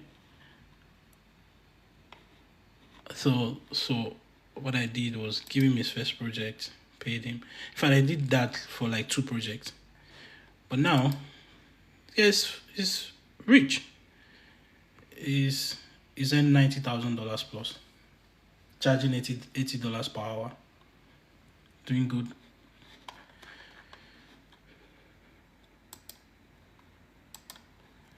So it's just one of those very salient things that sort of sets you up for success, almost without having to go through the struggles. But the thing is, you may not find that, you may not be able to get that, right? All right. So if you're because in my own case, for example, no one did that for me, so I had to go through the struggles, which is not entirely bad. You can do it if you. my corner is full at the moment. I'll probably work something out. But for me, right, it's really about giving value as much as I can, getting everyone to that point where, because one of the things that is painful for me is how people build businesses around unemployment. It doesn't sit right with me, right? Because you need a job to get money. Then there's a business that is going to charge you to get you a job. How are you supposed to get the money? So it's just a very, very funny game. So now let's get into briefly how to set up your profile. So say you're a new person, or even if you're already an existing freelancer on Upwork, and you want to, first of all, you want to maybe build an optimized profile, right? Or you want to optimize your profile. Yeah, one of the things you need to do, which is a trick I'll show you here, which is what I've been using to search out. So for whatever niche you are in, there are lots of people that are already in that niche. Do you get? Whatever it is you are doing, there are people that are already doing it. So you don't have to reinvent the wheel. You don't have to start anything from scratch. So what you want to do is, see, it's okay to copy people, but don't copy blindly. So what you want to do is, you see this search bar here. You come to this drop down here. You click on it, then you click on talent. So anything you are searching here, any keyword you are searching for here, is going to be bringing out people that have those keywords associated with them. So you can search for projects, you can search for talent, and you can search for jobs, right? So now we want to search for talent. So let's say you are a data analyst. Then you want to see what people in that niche, what people in that field, what they are doing. And you just want to get ideas, right? This is another strategy. This is strategy for setting up your profile. We have the first strategy is for identifying and qualifying jobs that you want to apply for. But this is probably the first strategy I should have spoken about. But either ways, it works. So now I want to search data analyst, right? So if I come here, so what I'll be seeing here is a list of people that are data analysts. So okay, let's use graphic designer so that I'll not just focus on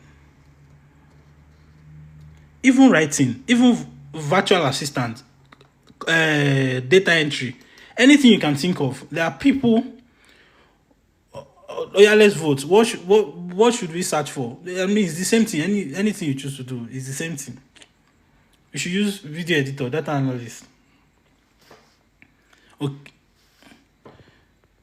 Anyone. Anything. See, the truth is, if you data analyst wins. Let's go back to data analyst. So okay, what we'll do is we'll do another one after this one. We'll do another one. So for data analyst, right? What you want to do is you want to look at people that are well established on the platform, right? Then you want to see how they've set up their profile. You want to see what they are doing right in terms of profile setup. You can then use that idea to set up your own profile. See, on Upwork, I'll talk about that after this one. So let's take this guy as an example. This guy is an Indian. He has 100% job success score. He has earned $10,000 plus on Upwork. He charges $15 per hour. This is his profile. Does this look like what you want to mirror? If it looks like what you would like to mirror, what I would always advise, right, is pick out 5 to 10 profiles, right, that really stand out to you, and open a Word document on the side. Then whenever you found a qualified profile that you might want to mirror,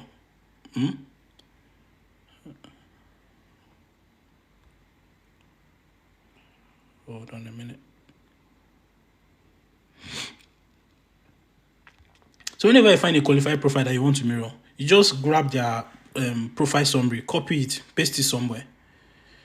Then you do that for all the profiles. So let's say this person charges $15 per hour. If this is good for me, right, I would then open this. Say I open this on the side. So this is me assuming that this is good for me, right? Just to see what their profile looks like. Then I'll open it on the side.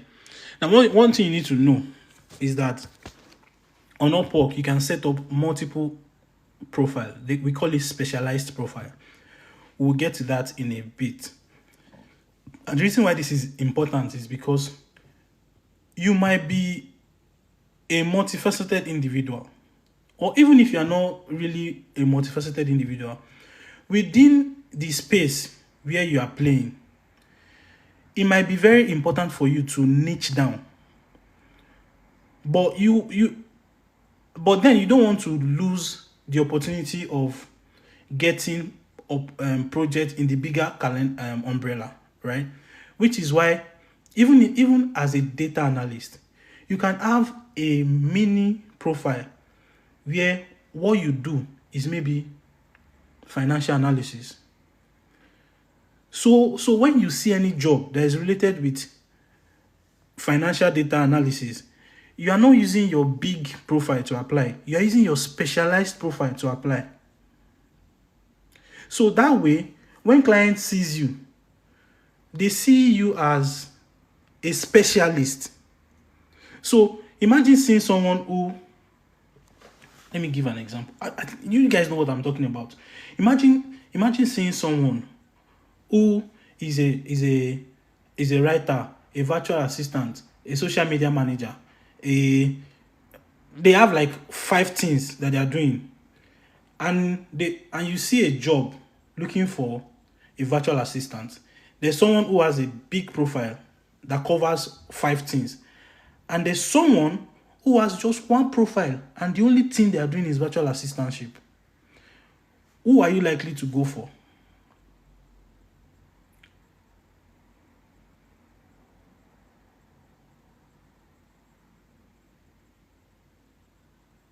Nobody's answering. It's okay.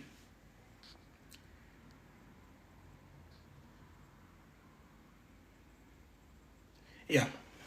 So that is another extended feature of Upwork, where you can create a specialized profile, right?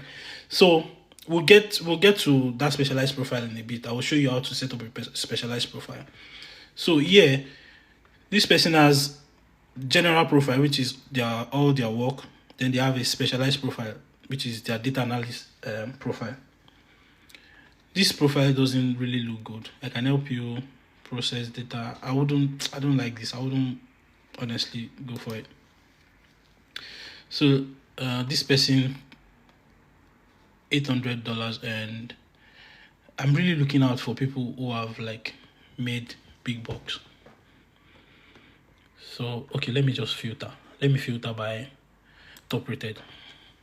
Just top rated people, they would have made significant amount of money, right?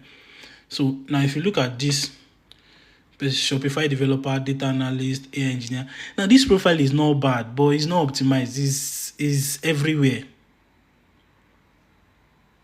So I'm not going to recommend that you mirror your account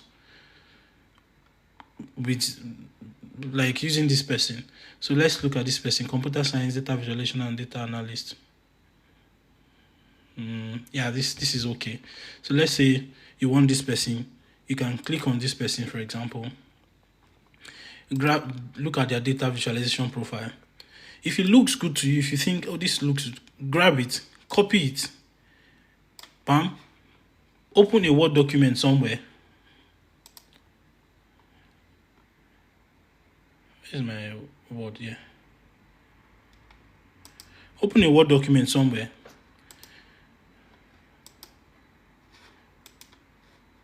So once you've copied this, then all you just need to do is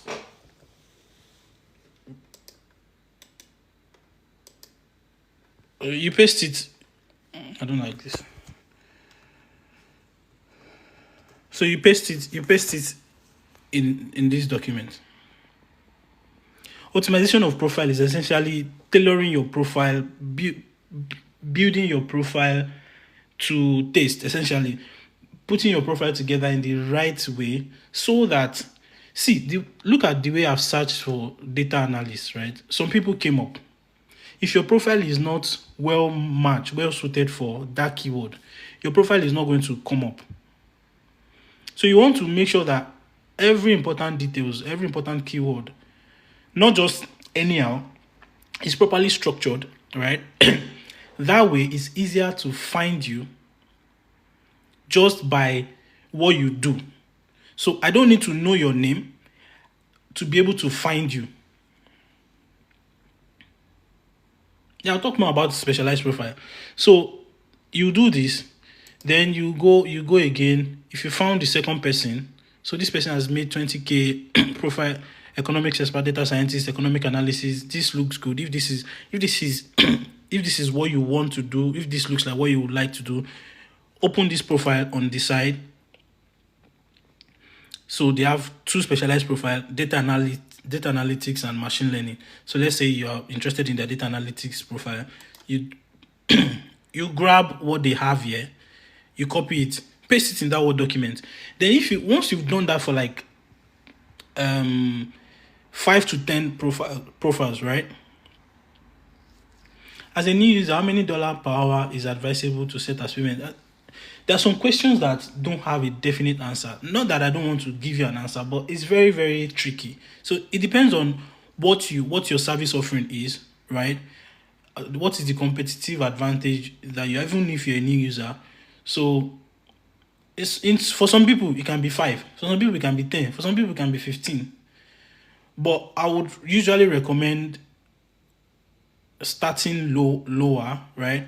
Not terribly low, because some people don't like it when you are too cheap. Anyways, so which is why you need to do this, that what I'm doing right now.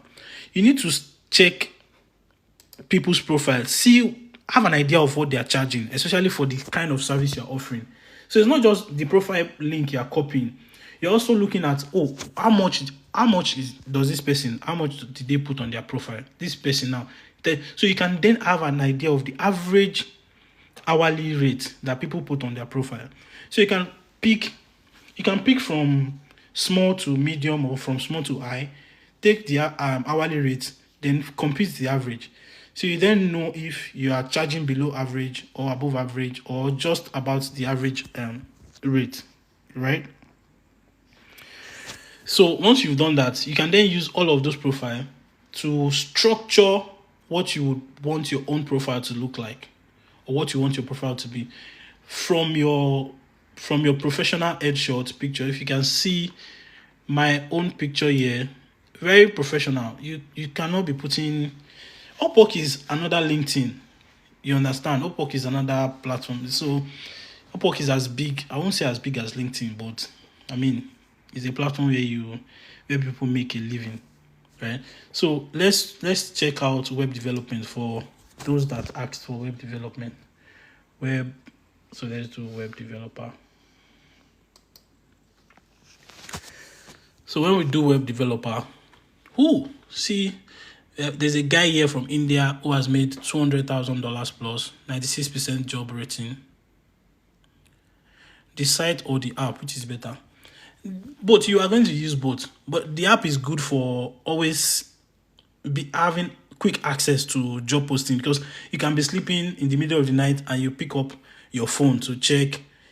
So it's good to have the app, because it allows you quick access to send out proposal. I'll talk about timing too, because in sending out proposal, timing, not just the timing the job has been posted, the time you are entering the markets to look for job is also very important. Most of the jobs I've gotten, right, I've gotten them between 1 a.m. and 5 a.m. Nigerian time on Upwork. Most of them, and that's because of time difference between places. That particular time is when some of those clients are more active on Upwork, which is another interesting thing that people will not tell you. So now this profile looks good. This person is charging $8 per hour. Not bad, cheap. I would say it's because of their location. $8 per hour for this person is probably a lot of money. But beyond that, they've made a fortune from Upwork. So this is another person who has made $300K, right? They charge $60 per hour. Loads of money. This is another person from Pakistan.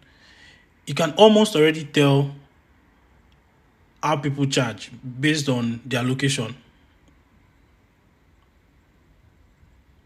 Do you get? So if you find any of this profile interesting, right, you can then copy their profile summaries, have an idea of how much they charge, put them somewhere, use all of those information to build and optimize your own profile. So this is, to be honest, right, this is what a lot of people do for you and charge you in the name of, I can help you optimize your Upwork account. It's really, I'm not saying it's not special, right? Because I mean, it requires a decent amount of work, right? But I'm saying that you can do it yourself. So you don't have to pay someone to do some of these things for you. So because these people will not do anything for you outside of what I've showed you. So that is how to optimize your profile. I mean, not entirely, but it's one of those ways. So now let's assume that I want to share my screen again. So let's assume that I want to set up a specialized profile. Let's go to my profile. Let's define settings somewhere. This thing is already becoming. So let me edit my profile. So now you go to settings to set up a specialized profile, right? You go to settings, right? Then you go to profile settings. Under profile settings, you scroll down. You will see specialized profile here. After copying at least 5 profiles, the whole point of copying those profiles is so that you have an idea of how you can set up your own. So you've seen interesting profiles, right? And I think this is probably where you can then use AI, right? To maybe imagine. So if you, for example, I'm a fan of AI. I'm a fan of ChatGPT. I don't just recommend it for some things like writing proposal, right? But to set up your profile, it's okay to use AI. So see all those profiles that you set up. You can grab all of them and put it on ChatGPT. That see, this is an example. Can you craft a profile summary for me using this template? So ChatGPT or whatever AI tool, this is something I used to do manually myself because I am a writer, so it's not difficult for me to do, right?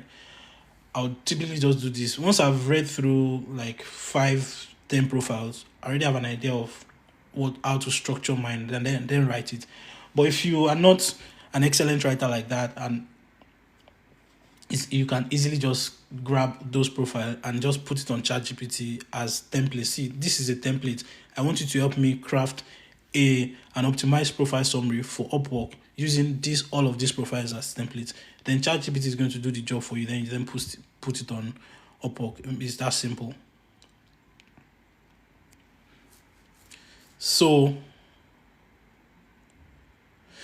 now, once you get to your profile settings, you come down, you see specialized profile. Me, I already have I've maximized all my specialized profiles, so you can set up a maximum of 2 specialized profiles. So you come here, you would see a button here that would prompt you to add a specialized profile. So it's really like going over the sign up process from scratch. Do you get? So whatever it is that you've done as a sign up on Upwork, you would be required to do it again for each of your specialized profile, which looks like a lot of work, but it's worth it. It's worth it. So once you have all your specialized profile properly set up, then whenever you want to apply for projects, you have an option to decide what profile you want to use to apply for the project. So if you already have, so for some of you, because I think there are some people here that you cannot really confine them into a small niche. So for example, if you're a virtual assistant, for example, your skill will cut across a lot of things because you don't have any specific job requirement as a virtual assistant. As a virtual assistant, you can be required to be a social media manager. You can be required to be a writer. You can be required to be a business development person. You are literally doing a lot of things, which is why for virtual, if you want to set up a virtual assistantship profile, it's okay to have that as your main profile, right? Then you set up specialized profiles. So one of your specialized profiles can be social media management, such that if the job you want to apply for is not really virtual assistant, it's just social media management, you can then use your social media management profile instead of using your virtual assistant profile. You will then use your social media management profile to apply for that job. Or if the job you are looking for is a writing project, which you will be able to do as a virtual assistant, right? if you use your virtual assistant profile to apply for a writing job, your chances of getting that job are slimmer than when you use your writing profile to apply for the job, even though you're a virtual assistant. So there's a lot more to all of this, and I think what I'll do is maybe I would stop the one-on-one calls that I'm having, right? And instead of the one-on-one calls, I would always come live for that period, because the one-on-one calls take like 1 hour anyways. So I can come live for 1 hour on those days, right? And thanks. So I can come live for 1 hour on those days and answer questions, offer advice. We can review individual profiles. So if you have a profile that you want me to review, we can review it.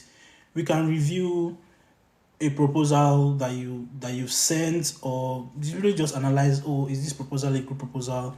All of those things. We can do that. So if you want me to do that, I can.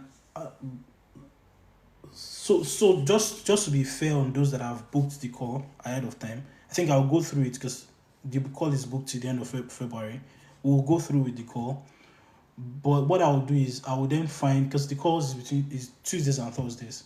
So maybe on Wednesdays, maybe on Mondays, Wednesdays, and Fridays, right?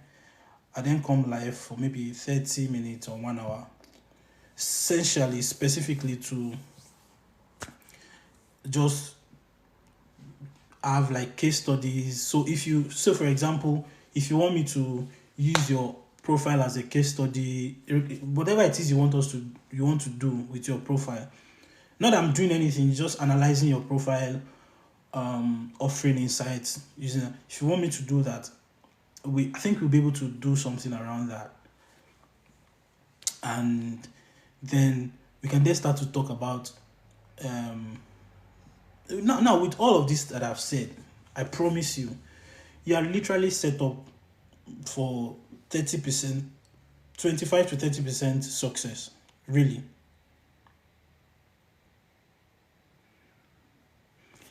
If you've been following this conversation from the beginning, if you're new, I'm not going to come here and tell you that it's easy. You will sign. If you don't have a profile, you sign up now. Setting visibility to public or private, which is better? Of course, you know the answer already. If your visibility is private, how is that going to be better? No one will see you now. So if you are new on Upwork, it's probably going to be very hard, right? Which is why if you have someone you've been working with before, let me tell you, if you have someone you've worked with before, or someone you've worked with offline, maybe you can beg them that the next job they want to give you, they should sign up on Upwork. They should give you the job on Upwork, and they should pay you for the job on Upwork, and they should give you a review on Upwork. It's easy. So that sort of gives you so you can easily find someone you've worked with before that can set up an Upwork client account, and then give you a job. And the subsequent conversations about Upwork will cover how to get paid, how to withdraw your money, different channels to withdraw your money, some of the things you need to know, how to verify your account, how to see. There's a very big conversation about negotiation strategy. How do you then turn a client that has sent you a message into a client that will pay you and will continue to pay you for a long period of time? What are some of the things that I've been able to do to get clients hooked to me for as long as 4 years?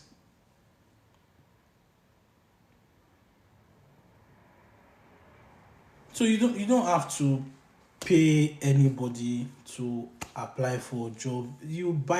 So to be able to apply for a job on Upwork, you have to buy Connect, right? Because Connect is what you use. And outside of that, Upwork would give you 10 Connect every month. It's not enough, but that's their own way of telling you that you will be able to, at least you'll be able to apply for one job per month with the 10 free connect. So if you don't have money for connect, you can still, I'm not going to tell you that you would get any success rate, but you can be lucky. So you can bank on the 10 connects that you get every month from Upwork. That will be able to, depending on the kind of job you're applying for, you can apply for one or two. So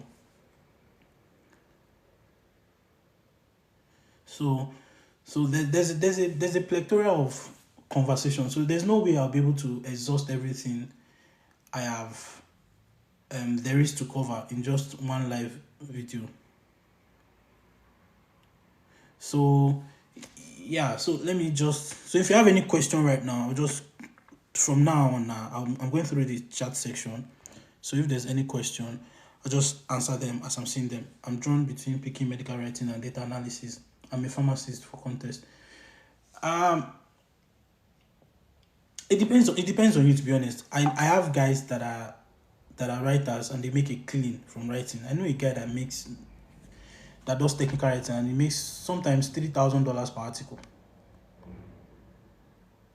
So if you want to be a data analyst as a medical person, it's good too. Your niche can then be medical, working with medical data, which is fantastic, and you can do both. Nothing is stopping you from doing both. You can. I'm a writer and I'm a data professional, literally. So why you don't have to necessarily, yes, we know that it's important to niche down, which is why you can have, like, say for example, you can have a freelancing account on Upwork as a data analyst, where everything about you is data analysis. Then you have a freelancing account on another platform as a writer, where everything about you is writing. No one is going to judge you. No one is going to come and shoot you. So explore your options, right? You're limitless. When is my life? Nah, to be honest, I don't know. Maybe you people will let me know when you want me to come. I'm always busy. So today I'm a little bit free. After now, I'm going for my driving lesson by 11. This is 10 o'clock. So maybe next live will be, I don't know.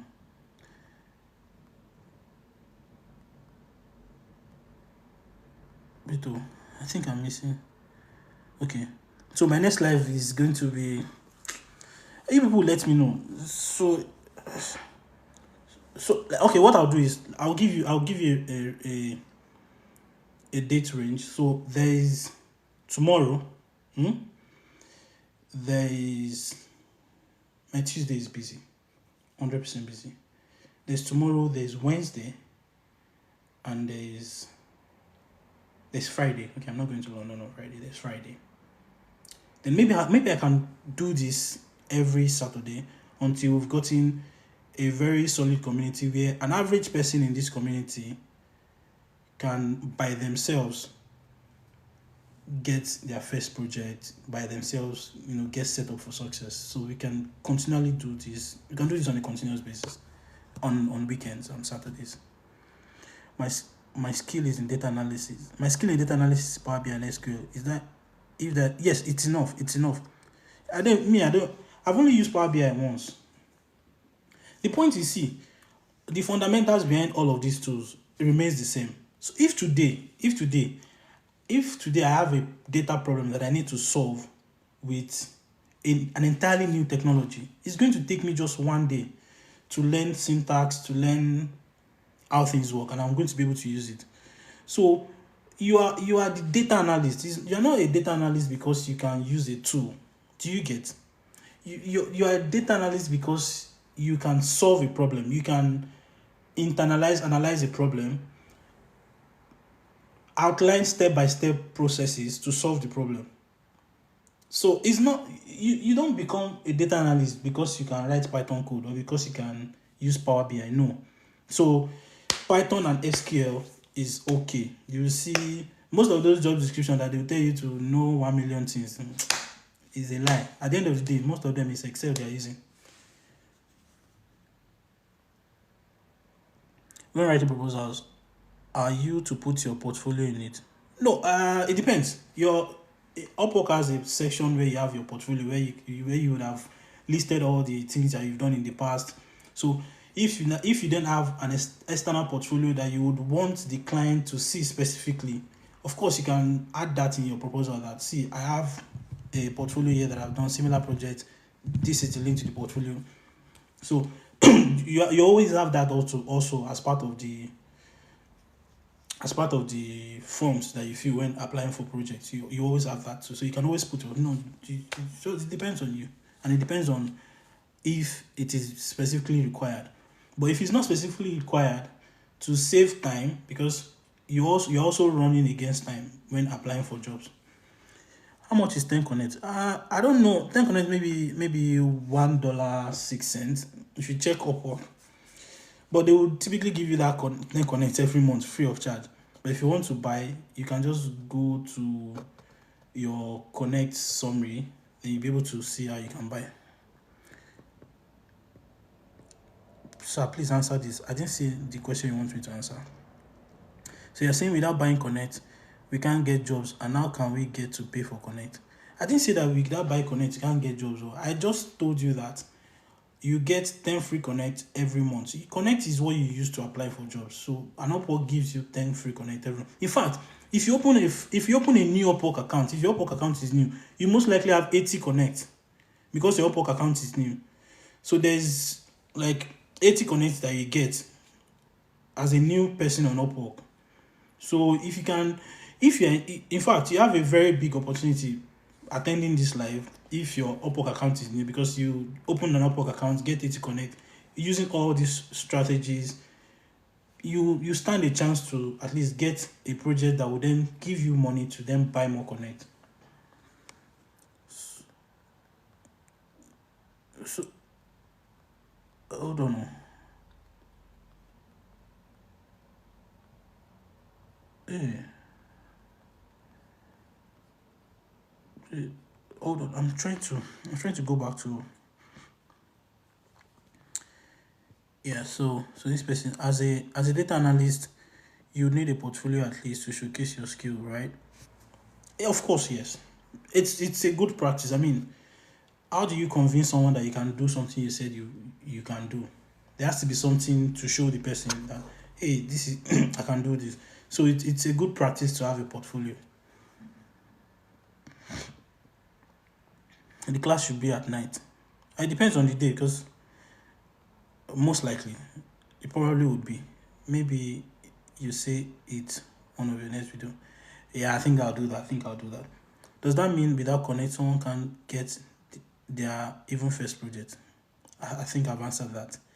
Give a date range. I've done that. Please help block a date and time so we can always meet. I'll do that. So for the next event, once we going by all these comments, once I've decided, I'll set up an event just like I did for today. I'll set that up in advance so you can then register for it. And sure, tomorrow in the evening is better. I think so. I think tomorrow will be better. Tomorrow is Sunday. I mean, I can get to connect with you people tomorrow. Please, do you have a Telegram community? I don't have a Telegram community, and the reason why I don't have a Telegram community is because who will manage it? I am always busy, right? And as much as I'm doing this, and the reason why I'm like publicly going out is because it's very hard for me to respond to everyone. I tried that. I made sure that I replied every single person that sent me a DM. I make sure that I replied everybody, even those that wrote I, which is a very terrible, bad thing to do, because I get a lot of messages. I don't think it's a good practice to just send someone I based off of whatever you it's just. But then I made sure so that I will not come off as proud. I made sure that even if you sent me a hi, I sent you a hi back. Every Saturday 9 a.m. please. Yeah, I'll consider that. I think we'll just stick to this Saturday medicine, right? And just have conversations about freelancing, about data. It doesn't have to necessarily be centered around freelancing. There's a lot of knowledge I have about data that are interesting things to share with you people. So, do you have a community? Yes. TikTok community. You people that are following me. Every Saturday is night. Okay, awesome. Then we've locked Saturday in. Hope there's entry level roles on Upwork. Absolutely. There are people who are specifically looking for new freelancers on Upwork because they get to pay them less. Have you anytime work in Nigerian farmers? Yes, my last job, but I wasn't called a data analyst. I was my role, the title of my job was strategy analyst, but it was really heavily around data analysis, business intelligence analysis. So, but then the title of my job was a strategy analyst, and I worked in that job for 1 year and 10 months in Lagos. Can I learn virtual assistance and data analysis and data engineering? That's like it's too dispersed. It's a lot. But I've done all of these things. But I mean, if you are starting out, I think it's just okay to pick one thing, focus on it, build on it. Then when you get tired of it, you can move to another thing. I'm a research writer. I'm currently only my data analyst, this is brilliant because as a research writer, you should be able to. Then you're not as a research writer that is also a data analyst. It means that you're not leaving any money on the table. You don't have to carry the data behind your research to a data analyst to analyze for you because you are writing the report anyways. You know the story behind the data, so it's actually good stuff. Yeah, you can do both on Upwork. You just need to set up a specialized profiles. What would you advise if you were to start analysis again and competent within 3 months? You can't be competent within 3 months. You can't. I know it's you don't want to hear it. You don't want me to tell you that you can pick up a skill and be competent within 3 months. You don't want to, even I don't want. Yes, it's right now I work in a senior level business intelligence role, but I would still not say that I am competent because every day I'm still learning. There's still something new that I discover about my job every day. So you can have an idea about the role within 3 months. You can have an idea because even if after your boot camp, I think I should do this. I will give you a very real life problem because all these data analysis trainings that you people are doing is far from the actual problem you would face in the real life. They are giving you people structured data. They are giving you data where you only need to, your data cleaning is just centered around removing rows with no value. And that's about what you do with data cleaning. Essentially some real world data, you will spend days, you will spend sometimes weeks cleaning the data. Not a process you are doing manually, figuring out the best way to structure the data. So you can't, but it's all right. But 3 months, no. Have you ever worked in Nigeria as a, yes, I think I've answered that.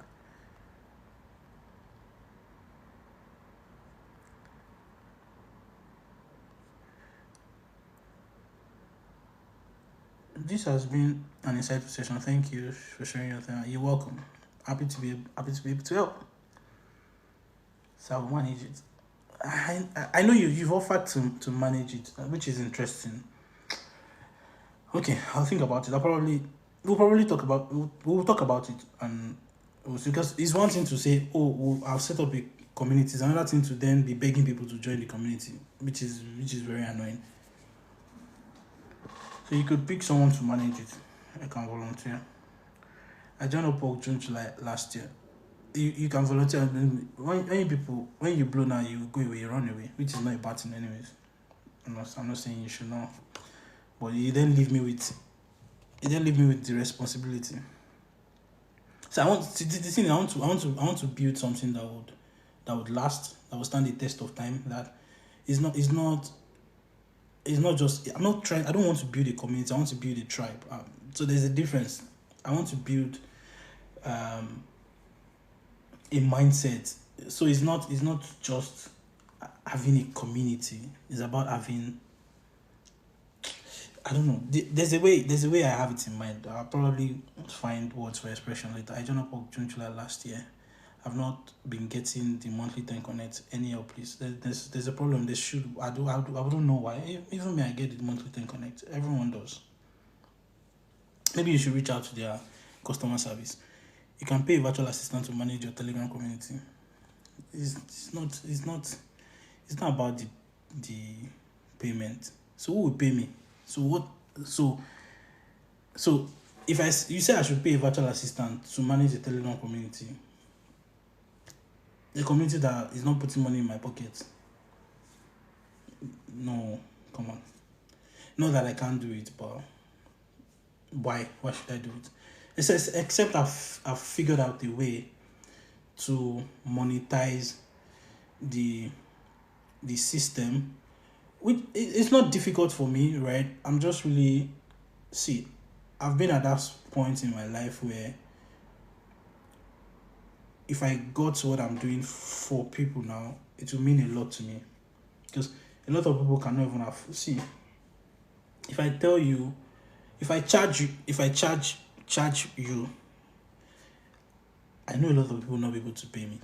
I know, 100%. If I tell you how much my hourly rate is based off of my time and what I do, it's going to shock you. And I'm not trying to be proud. I'm not trying to, and that's why I'm very reluctant at showing you what I've done from a financial standpoint, so that people are not intimidated, right? So, must your LinkedIn account be in line with your Upwork? No, not at all. But it's okay. You can. It doesn't have to be. You can have a different personality on Upwork and have a different personality on LinkedIn. In fact, you can have different personality on different freelancing accounts. It's your world. Tonya, thank you for offering to manage it. Babe, I don't know your name. Sounds like an endearing word. But thank you for offering to manage it. Joseph Henry, thank you for offering to manage it. We'll probably come up with something. Thanks for this important session. You're welcome, Nature. I can volunteer to manage. Thank you. And then find a time to post information on there. Please, the Telegram group is really vital. A lot of people have asked for managing. So when you moved past an intern position, so what happens?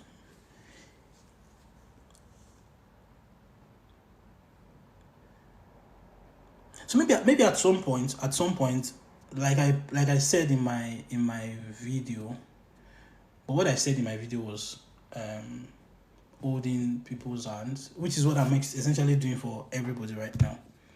Right? But maybe at some point, I'll then have like maybe some very close people, but that'll probably not be free, because it's going to take a lot of my time. Where if I for example, these are people that I've vetted myself. I know that they are qualified for the things they say they are qualified for. So that there are some opportunities that get to me that can then trickle down to them. Not just that, just getting them properly set up for themselves too. Can we connect on LinkedIn? Yeah, of course, my LinkedIn, just my name. I'm trying to see how you can get my LinkedIn profile. It's on my profile. It's on my name is Ifeolu Afalaye. Just search Ifeolu Afalaye on LinkedIn. Then set location to the UK. You'll see me. How does data analysis different from business analysis? Okay, data analysis. So let me draw. I would have used Venn diagram. Data analysis is a broad term that is used for any data facing role. So that's why I used to tell people that we are all data analysts, right? Business analysis is more niche down to identifying business problems, identifying lags in processes. Business analysis in a lot of cases, in some cases, has you can has to do with analyzing business data, but in so many cases has a lot to do with analyzing, doing strategy analysis, looking at looking at the business as a whole, then analyzing different loopholes, different gaps, and all of those things. So that's a lot to do with stakeholder engagement, having conversations with a lot of talk process documentation. Um, I used to be heavy on business analysis at some point. You do it's inside business analysis. You do stuff like um, go to market strategy, SWOT analysis, um, SOP. There's so much about documentation and all.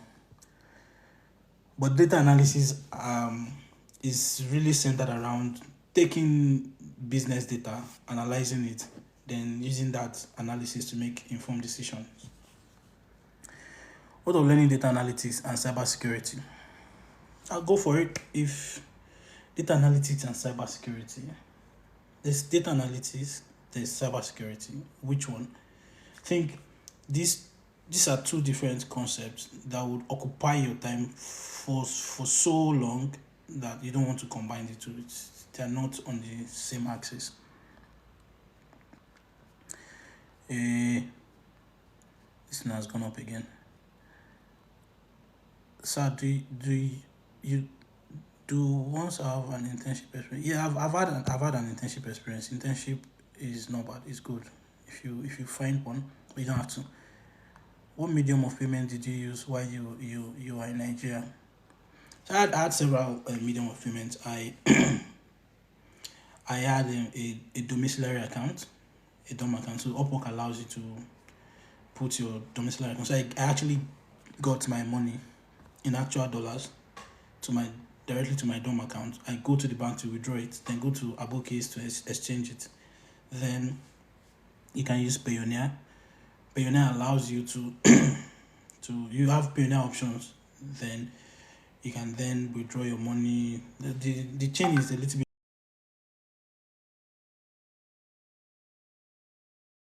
long. The chain is a little bit longer, but it works. Then you have PayPal. In Nigeria, PayPal does not work, but you can set up a PayPal. But I'm not advised because PayPal is very funny. So because the moment you start to withdraw a reasonable amount of money, then you probably would have problem with PayPal. Then you have all these fintech platforms like Gray, Aboki FX. Gray used to be abokifx.com or something. I can't remember. Aboki.co. Then there's Gray. So Gray.co gives you US account and they help you change it. So the options are endless actually. Give us real life data. I need to work with. Of course, I'll do that. I have one. Very dirty data, very crazy data that would confuse you for maybe like 2 weeks. I'll look for it. I'll look for it. I have a data like that. As a librarian, I don't understand what you mean. Oh, Ibrahim, thank you. Say you can manage it. Please help us with real life data problems in the next meeting. So if you need real life, I have one real life data and some business questions. It's a flight data actually. I just remember that I have it. 20,000 rows of data actually. My network went off when you were replying my question. Hey, I'm a research writer currently owning my data. Yeah. Oh, I said you can do both. I mean, it's brilliant because now as a research writer who is also a data analyst, you're not leaving any money on the table because in a lot of cases when people do research, then they then give the data to a data analyst to analyze data. Then so because but being a research writer yourself, you know the story behind the data, so it's easy for you to be able to blend that with your data analysis skill. Yes, you can do that, and you can do that in one single Upwork profile. Just set specialized profiles for it. Give us real life data. Yeah, I've already said I'll do that. I'm not a promise. I'll look for it. Then I'll maybe make a post about it. I've worked on a couple of real life data like global terrorism, and so see, yeah, I know they would say that's real life data. It's not as if it's not real life data, right? But these are data that are already structured. Most of the data you people get on Kaggle, all these platforms, they're not bad, but they're almost like ready for you to use. Create a Telegram group for people. Yeah. As a librarian, I want to learn data and data. I didn't want to. It depends. It depends on. So the challenges that you would face is largely dependent on you. It depends on your assimilation skills. It depends on your previous experiences. It depends on a lot of factors. So I will not be able to tell you that you will face challenges or you will not face. Actually, there's nothing you want to do in this life that you not face. So by it's a fact you face challenges, but the the quality of challenges you will face is largely dependent on your background and you yourself. Can you please share? Sure, I'll try. I was just joking about paying the virtual assistant. Oh, okay. A VA, yes, she was. I think I'm far behind the new message, but I don't want to miss anything because it's better to do live than those Telegram channels. I'll do it for free. Thank you for offering to do it for free. Thank you very much. You're welcome. But you should be proud of what you have achieved and what you are doing. Yeah, thank you. I'm proud of myself. I'm proud of you too, guys. Can you give us your level? Yes, I can. I'll look for it. I have it. I know I have it somewhere.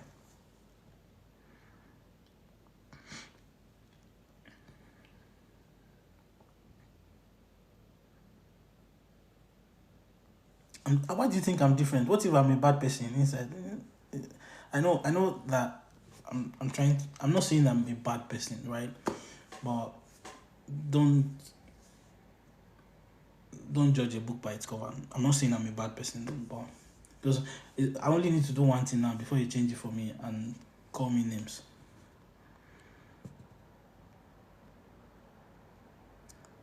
Some knowledge are meant to be paid for. If it means charging for your time, please do it. Yeah, the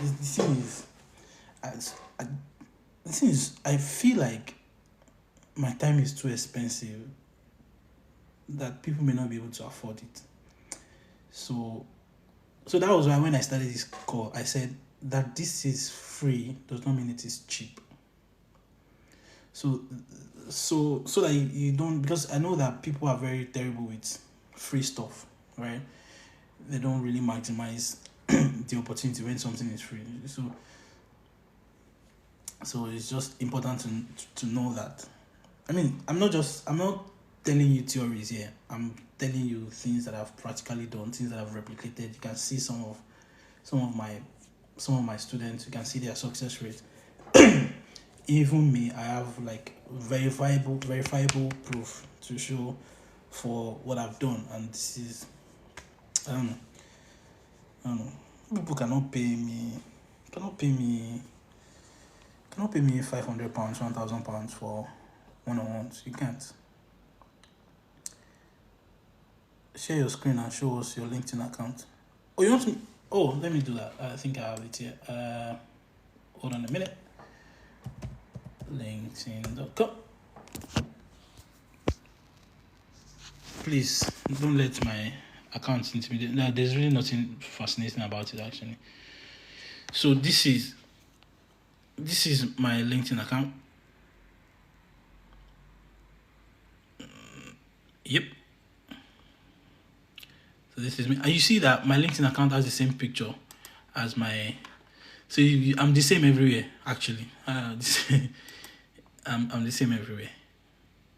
So that's me.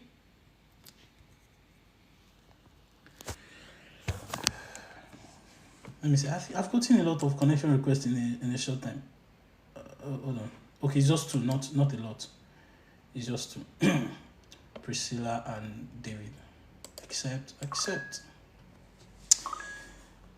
If you look, I just shared my screen.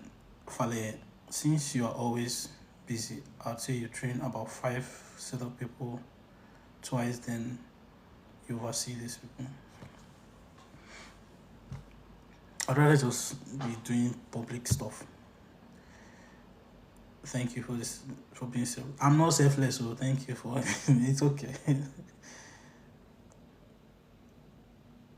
For UK residents, is there a way you can hang out with you? Of course. I stay in Kent. I go to London twice a week. So if you are within London and its environment, or even Kent, why not? I'll be happy to connect with you. I don't even mind. But I don't really know my way around London, especially with all those their underground. I still struggle with it. But maybe having people to hang out with prompts me to using all those things. But essentially, I just go to work, then come back. But yeah.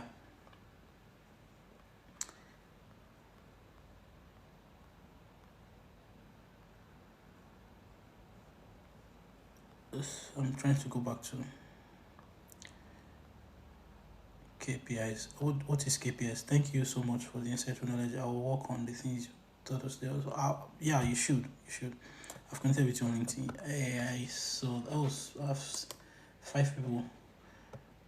Oh, if you've connected with me, I've accepted. Let me see. Yep, accept.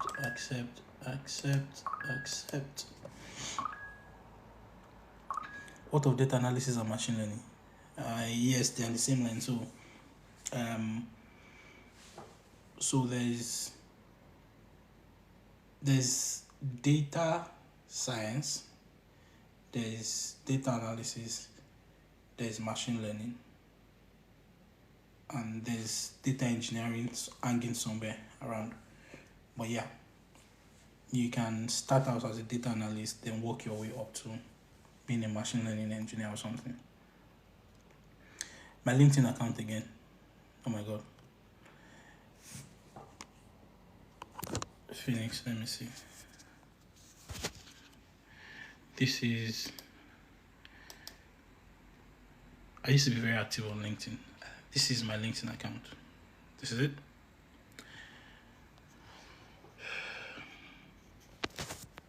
I suggest you go for data analyst and data alliance, cybersecurity and client community.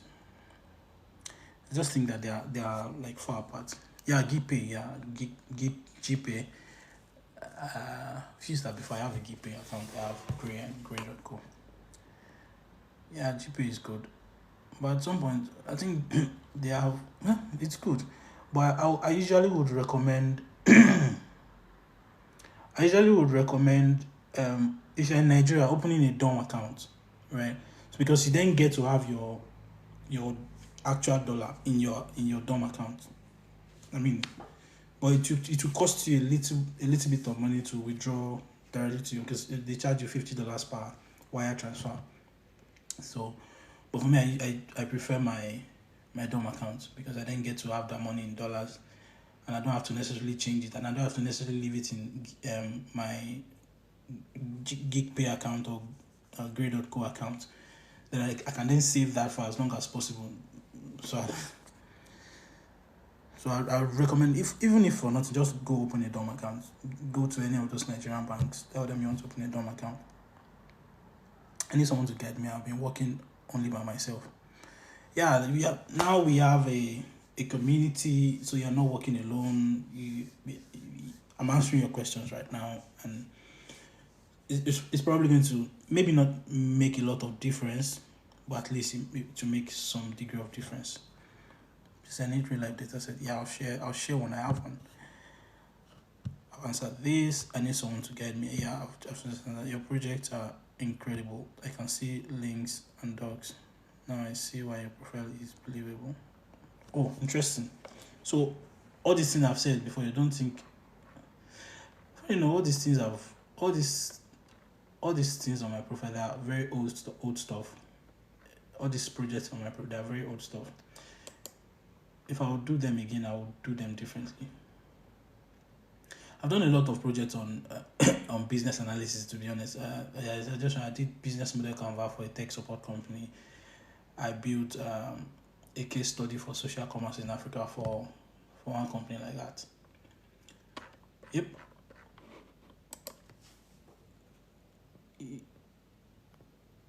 You're not, sir. Okay, at that time I said I was not a good person. Yes, I'm not a good person. I need someone to guide me through. It's training, studying alone. I don't know. To be honest, you have to get comfortable with doing stuff alone. I mean, there'll be that phase of your life where it's going to be lonely, it's going to be dark, it's going to be tough, and it's okay. You followed me on LinkedIn.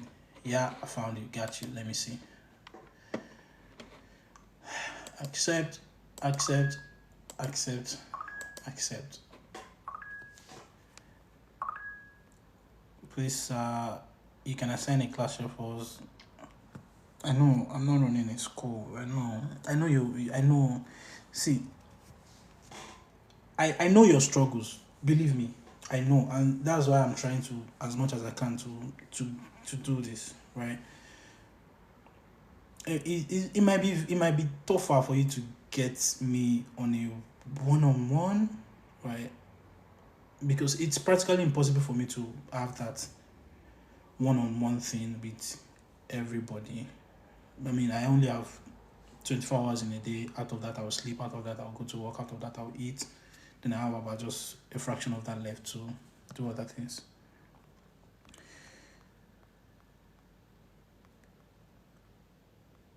Wait, Kent. For me, it will interest you. It will interest you that I don't really even have like any interesting portfolio like that. No, not really. I wouldn't say I'm. Portfolios are good. They are good, but my own portfolio is not that. It's not gang. It's really just putting out rough work there, and I were able to publish most of your articles on Telegraph.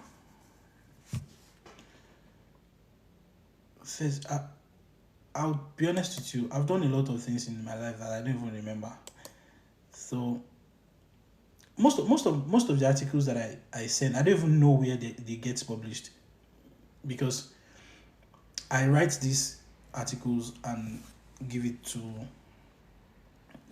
the companies. So I won't lay claim to them, as because I mean it's more like ghostwriting kind of stuff.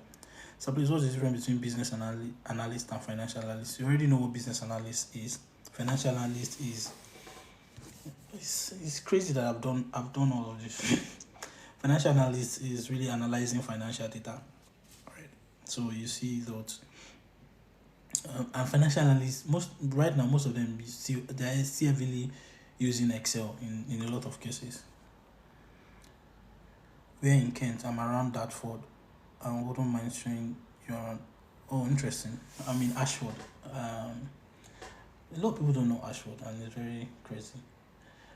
It's like 1 hour away from London. Request sent. I joined. What's your LinkedIn name, please? Oh my God, I'm not sharing anything. My name is Ifeolu Afale on LinkedIn. Can we meet in London? Yeah, sure. I'm always in London on Mondays and Fridays, but next week I'm only going to be there on Tuesday. I just enjoy going on Mondays and Fridays because the office is more quiet on those days. So yes, if you want to meet me in London, my office is around London Bridge. So literally in front of that Thames River. Welcome to Kent. I live in Liverpool with his father. I think Liverpool is closer to London than Kent. Talk about freelancing gigs. I've been talking about freelancing gigs for the past 2 hours. But then this life is going to be a continuous one, so we'll do more of it. Thank you so much for the information you're sharing. You're welcome. I want to connect with you on a personal level. I would like to be in your tribe. Yeah, hold on. Oh God, Nigerian network, no, no. Is it just me? Nigerian network has been terrible. I had some conversations with some people from Nigeria last week, and tell me, it was a very terrible experience. Nigeria is not uh, Nigeria is not trying. I use Gray, send the connection. So if you send me connection request, I'm definitely going to accept. Best freelance insight to use to start up as a virtual assistant. Use Upwork. There's people per hour. There's freelancer.com. And you don't have to necessarily use freelancing websites. You can code pitch people, send them. The only reason why I recommend using freelancing websites is just the security that comes with your payment. So for example, if you code pitch someone maybe through LinkedIn or Twitter, if you have that risk, if you can take the risk, fine. But your payment is not guaranteed. Unlike Upwork, which is in subsequent conversation, I will tell you some of the things you need to do to ensure that you get paid for every job you do on Upwork, because it's not just getting paid, getting projects. There's an extended conversation, which is probably be like for create an inner circle. I think Nigerian domiciliary account can be better. Yes, I have all the I have all the payment options you can think of. I have everything, but I use my DOM account mostly. I'm just joining live. Please, I have you talk about freelance. Yes, I have, and we did not record. I did not record it.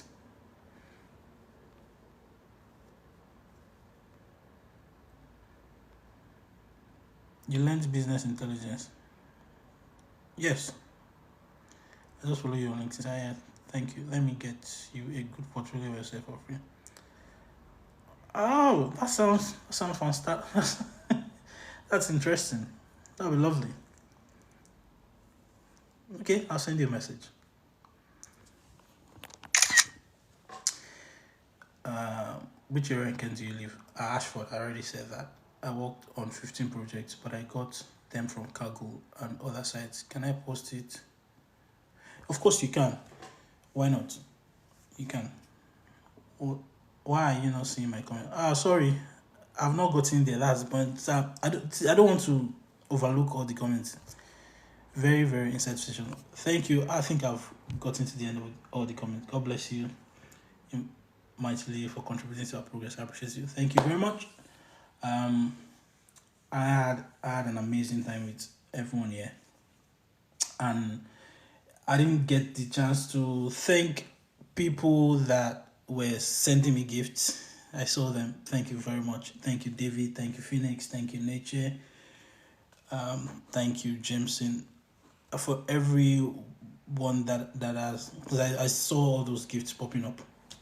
I really appreciate it. I mean, I'm encouraged, and I'll be able to do this more often. So, yep. As much as I can, I would respond to everyone, because my DM is a mess. I promise you. But I deliberately and intentionally decided to respond to everyone yesterday. But please, I beg you in the name of God, if you want to send me a message, it's good to just send me something lengthy that covers everything you want to say, as opposed to just sending me hello or waving at me. I can't pick. I don't know. I won't know your intention from there. So yeah. So maybe I'll come live again tomorrow, right? Tomorrow let's do 5 or 6 p.m. So 5 p.m. my time, 6 p.m. Oh no, let's do 6 p.m. 6 p.m. my time, 6 or 7 p.m. What time should I come tomorrow?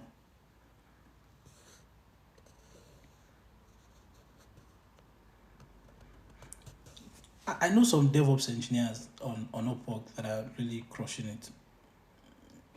Let me see. Let me 7 p.m. Okay. Dev ops. Of course. Oh, let me talent DevOps.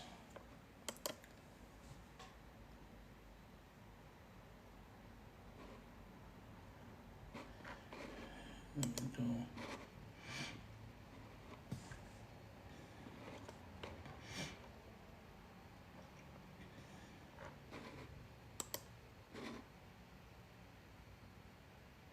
Yeah, there are DevOps engineers on Upwork that are crushing it. This guy has made $400,000. Crazy, bro. You have spoken about how to write an irresistible proposal.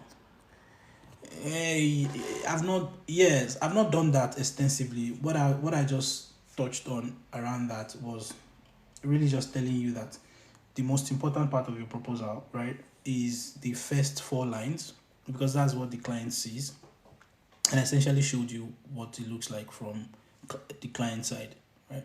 So the first four lines. So whatever it is you're writing in your proposal, make sure you add some juice to that first four lines, essentially showing your understanding of the project and showing how what you have is relevant to the client and how you help the client actually. So in subsequent conversation, we would analyze different projects, different proposals. So like I said, if you want me to, say for example, analyze your profile, analyze the proposal that you've written, analyze even down to your LinkedIn,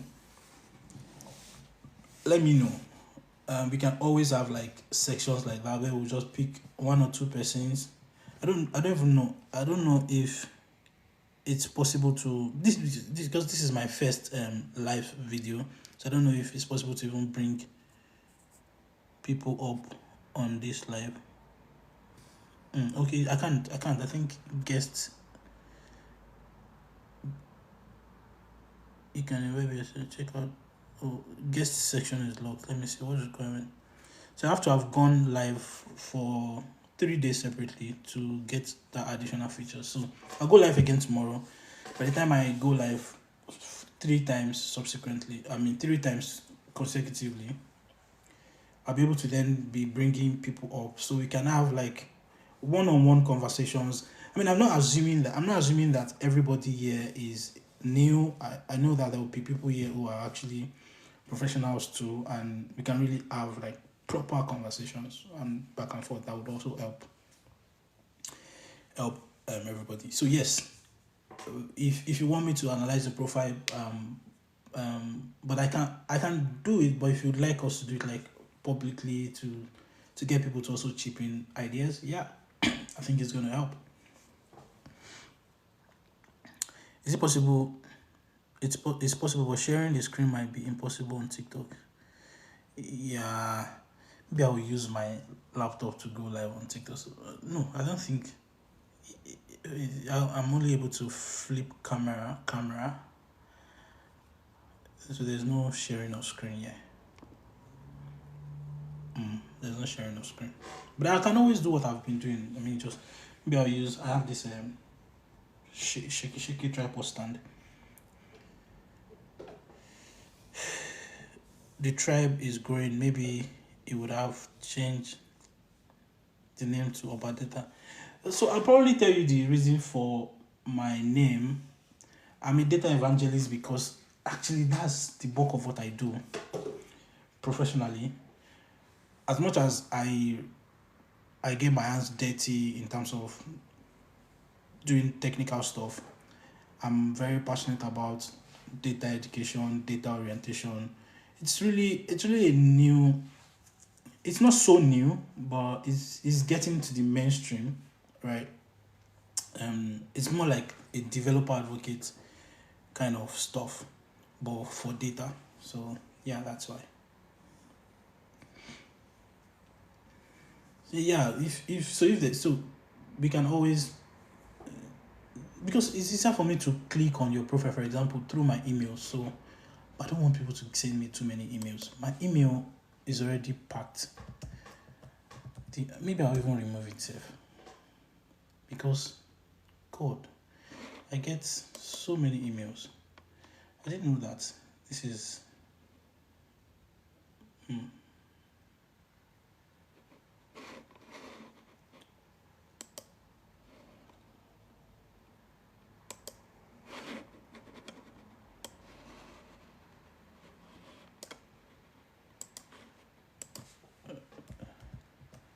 there's someone that said they sent me their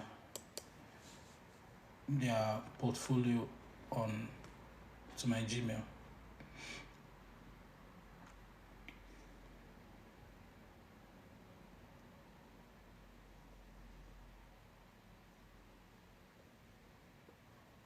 Okay, so if you want me to, you can just let me know. Send it to my email. Put it in the subject. Some maybe profile review or proposal review or LinkedIn review. Anything you want. I'll then pick all these profile one after the other. Then we can then talk about it live. So yeah, thank you for sending all the roses. How about you use a separate email for this? Interestingly, this my email is you're right. Actually, that sounds like a good idea. True. I'll do that later today. I'll set up an email later today, and I'll then put that on my profile. So, yep. I think that'll be it. I think I've answered every question that you have.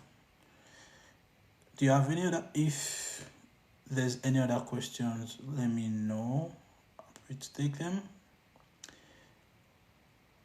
before.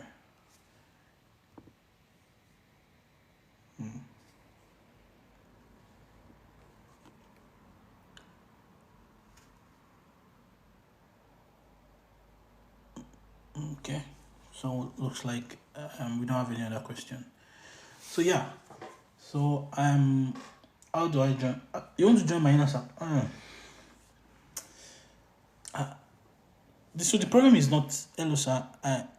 Is the mentorship for the freelancing platform still on? I just saw your video. Oh, interesting.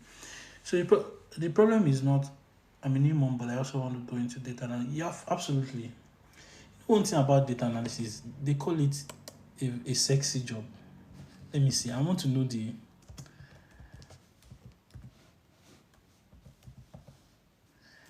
right word, because I think that's why we have a lot of a lot of women. A lot of men data analysts, a lot of women in data. Is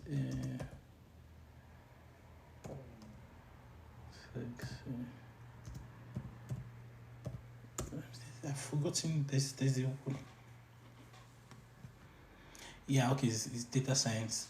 So about 10 years ago, data scientists were proclaimed to be the sexiest jobs of the 21st century. Yeah, because I used to know that some 5-6 years ago that data science is the sexiest job of this 21st century. So the thing with the inner circle thing is that, in as much as I would love to set up something like that. I also want to make sure that it's properly set up so that everyone can get maximum value, right? Because it's going to cost me a lot in terms of time. Don't get me wrong, I used to have that some 20, which is some of the products you saw there. It's not plenty people. Sometimes it can be just like 5 people. But the point with that inner circle is that, see, I will try as much as I can to make sure that you are a success story, because I want to use you I want to talk about you. I want to show how I've been able to replicate my results in your profile. So So that's why it's always a very, very small group of people. So I've done it in the past. I think at some point it was 2022. There was a guy I met. Quick story. There was a guy I met in my then office in Ibadan. So I saw that he had. I was just passing by because it's an open plan. It's a very fascinating story. It was the guy is in Germany now. It was an open plan office, and I saw it was. I saw Upwork on his profile briefly. And I was like, oh, you have an Upwork? And he said yes, but he has not gotten any job. He said he's been on Upwork for like 3 years. He's never gotten any job. I said, oh, really? So I said, can I help? Then he said yes. Then I looked at his profile. That same day we set up some things, blah blah blah. Then I wrote a proposal for him for a particular job. Interestingly, he got that job. The job was paying him $20 per hour. And I think he left Nigeria pretty much after that. So I'm a new mom, but I also want to go into... Yes, absolutely. You can go into data, it's good. Me too, I want to join. And the point is everybody will want to join. So, which will then defeat the purpose of making it an inner circle. So, then we now have to... Which is why... Don't worry. How can I go about it? Hold on. I only have knowledge on just Excel. It's not bad. I mean, you would find companies that they still use Excel, but I would encourage you to learn a visualization tool. So Excel is good, right? You can just learn Tableau or Power BI just to augment it. I mean, you can build dashboard in Excel actually, but Excel at some point performance is going to be an issue when you use Excel, because I mean, have you ever had to analyze 15 million rows of data, 20 million rows of data? Excel will not be able to do that. So that is where you then need other tools like Python, because Excel, literally, once you hit a certain threshold with Excel, performance, even before hitting that threshold itself, performance becomes an issue. I want to be my best. Why? Do you know me? Do you know me from anywhere?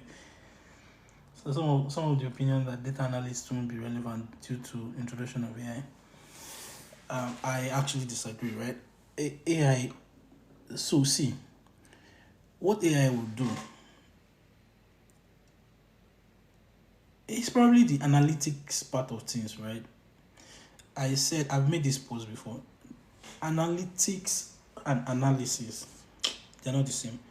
Data analytics is not the same as data analysis.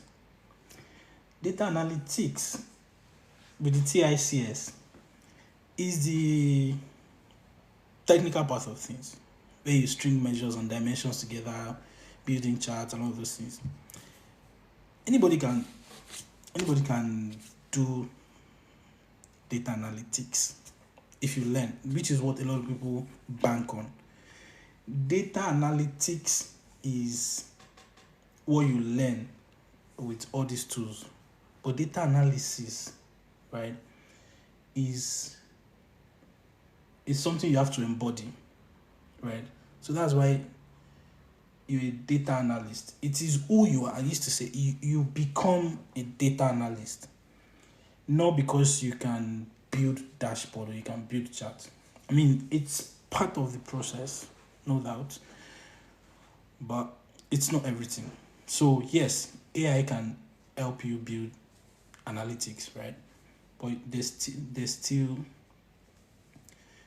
the need for the human part, which is who is the analyst, right? Who will then translate that to insights, business insights that you can then use to make informed decisions. I'll tell you, half of what I do at work, half of the time I'm not actively building dashboard, building charts. No, I do that as much as I can, as much as I should be doing, depending on the request that I get. But it has a lot to do with stakeholder engagement, requirement gathering, requirement analysis, understanding business problem, and understanding where the value I'm bringing fits into the business problems. So don't be worried. I want to be in the group. Me too. I have been on Upwork for 5 years. I've been on Upwork for I've been on Upwork for 10 years, maybe 11 actually.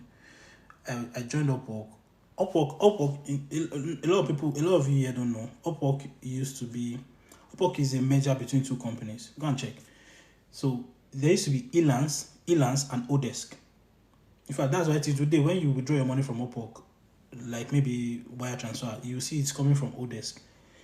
Odesk and Elance came together to become Upwork. I had an account on Odesk and I had an account on Elance. So when they merged, so they divided my account into two. Where one was not client account, the other was not freelancer account.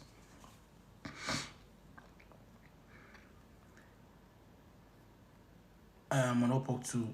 Never had a single job till date. I've talked about some of the things you need to consider that would then skyrocket, that will push you to a better spot when it comes to qualifying for jobs on Upwork. Can we still get the real life data set? Yes, I would look for it. There should be an evaluation for joining the group. Of course, even at that, a lot of people will still be qualified. I use Python for data visualization. Is that enough, or do I have to learn Tableau, Power BI? So see, whatever tool you use is enough. So what you need to then pick up depends on the job you get. So for example, in my previous company, it was more of Power BI, which is why I used Power BI, right? Right now, I use Tableau a lot, literally.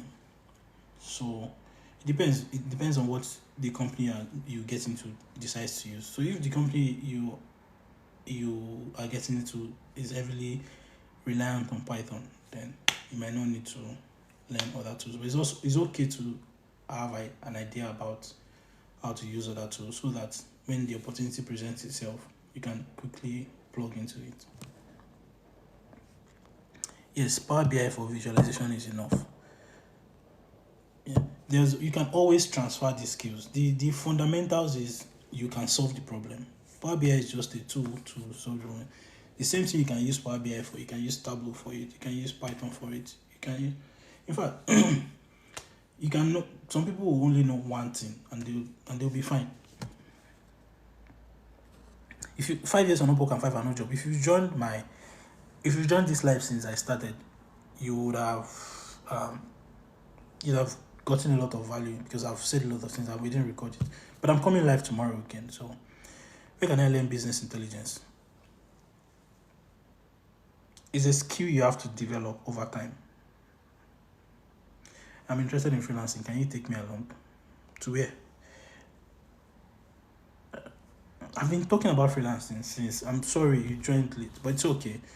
I'll make more content. I'll come live more often to continually talk about these things. So give me a follow so that whenever I come live, I'll always announce any live sections so that you can pre-register so you can be reminded. Is Python really a necessity in this field? I hear some say it's compulsory and said it's not. Don't mind. See, again, it depends on. There's no hard-coded rule, right? See, the company I'm currently working with, I've not written a single line of Python code. I mean, like, in terms of requirements, right? I've written Python code for personal stuff because I am not required to use Python for my day-to-day activities, right? So it just depends on where. But it's a good practice to know how to. So does that mean I cannot use Python? No, I can use Python. I can use all these other tools. So, but there's no hard-coded rule. What about when your account is being blocked? How do you go about that because of your identity? So what did you present the right ID? So you'll be required to use either your international passport, driver's license, or voter's card if you're in Nigeria. If you use any of those three IDs, I don't see any reason why they should block your account. Do you teach data analytics? No, I don't. Maybe I would consider it, but as it stands, I don't have the time, resources, and human capacity. But if there's any insights you want as to what you need to do, if I'm disposed, if you say you're trying to solve a problem, for example, and something is not clear, if I'm disposed, I can always chip in 2 cents, tell you, give you an idea. So it's no problem. In a lot of cases, right now, I will not be able to spoon feed you. So you have to also like do a lot of your own assignments and all of that. Just seeing your video for the first time on freelancing. And how you solve the problem is not the question, right? The question is you've solved a problem. So there are several ways you can solve. See, the same problem you use Python to solve, so another person will use R to solve it. Another person will use Excel to solve it. Another person will use Power BI to solve it. The whole point is that we have solved the problem. So guys, my driving instructor is here. I gotta go. Thank you for coming on my live. I hope to be able to do this more and more. God bless you. Bye-bye.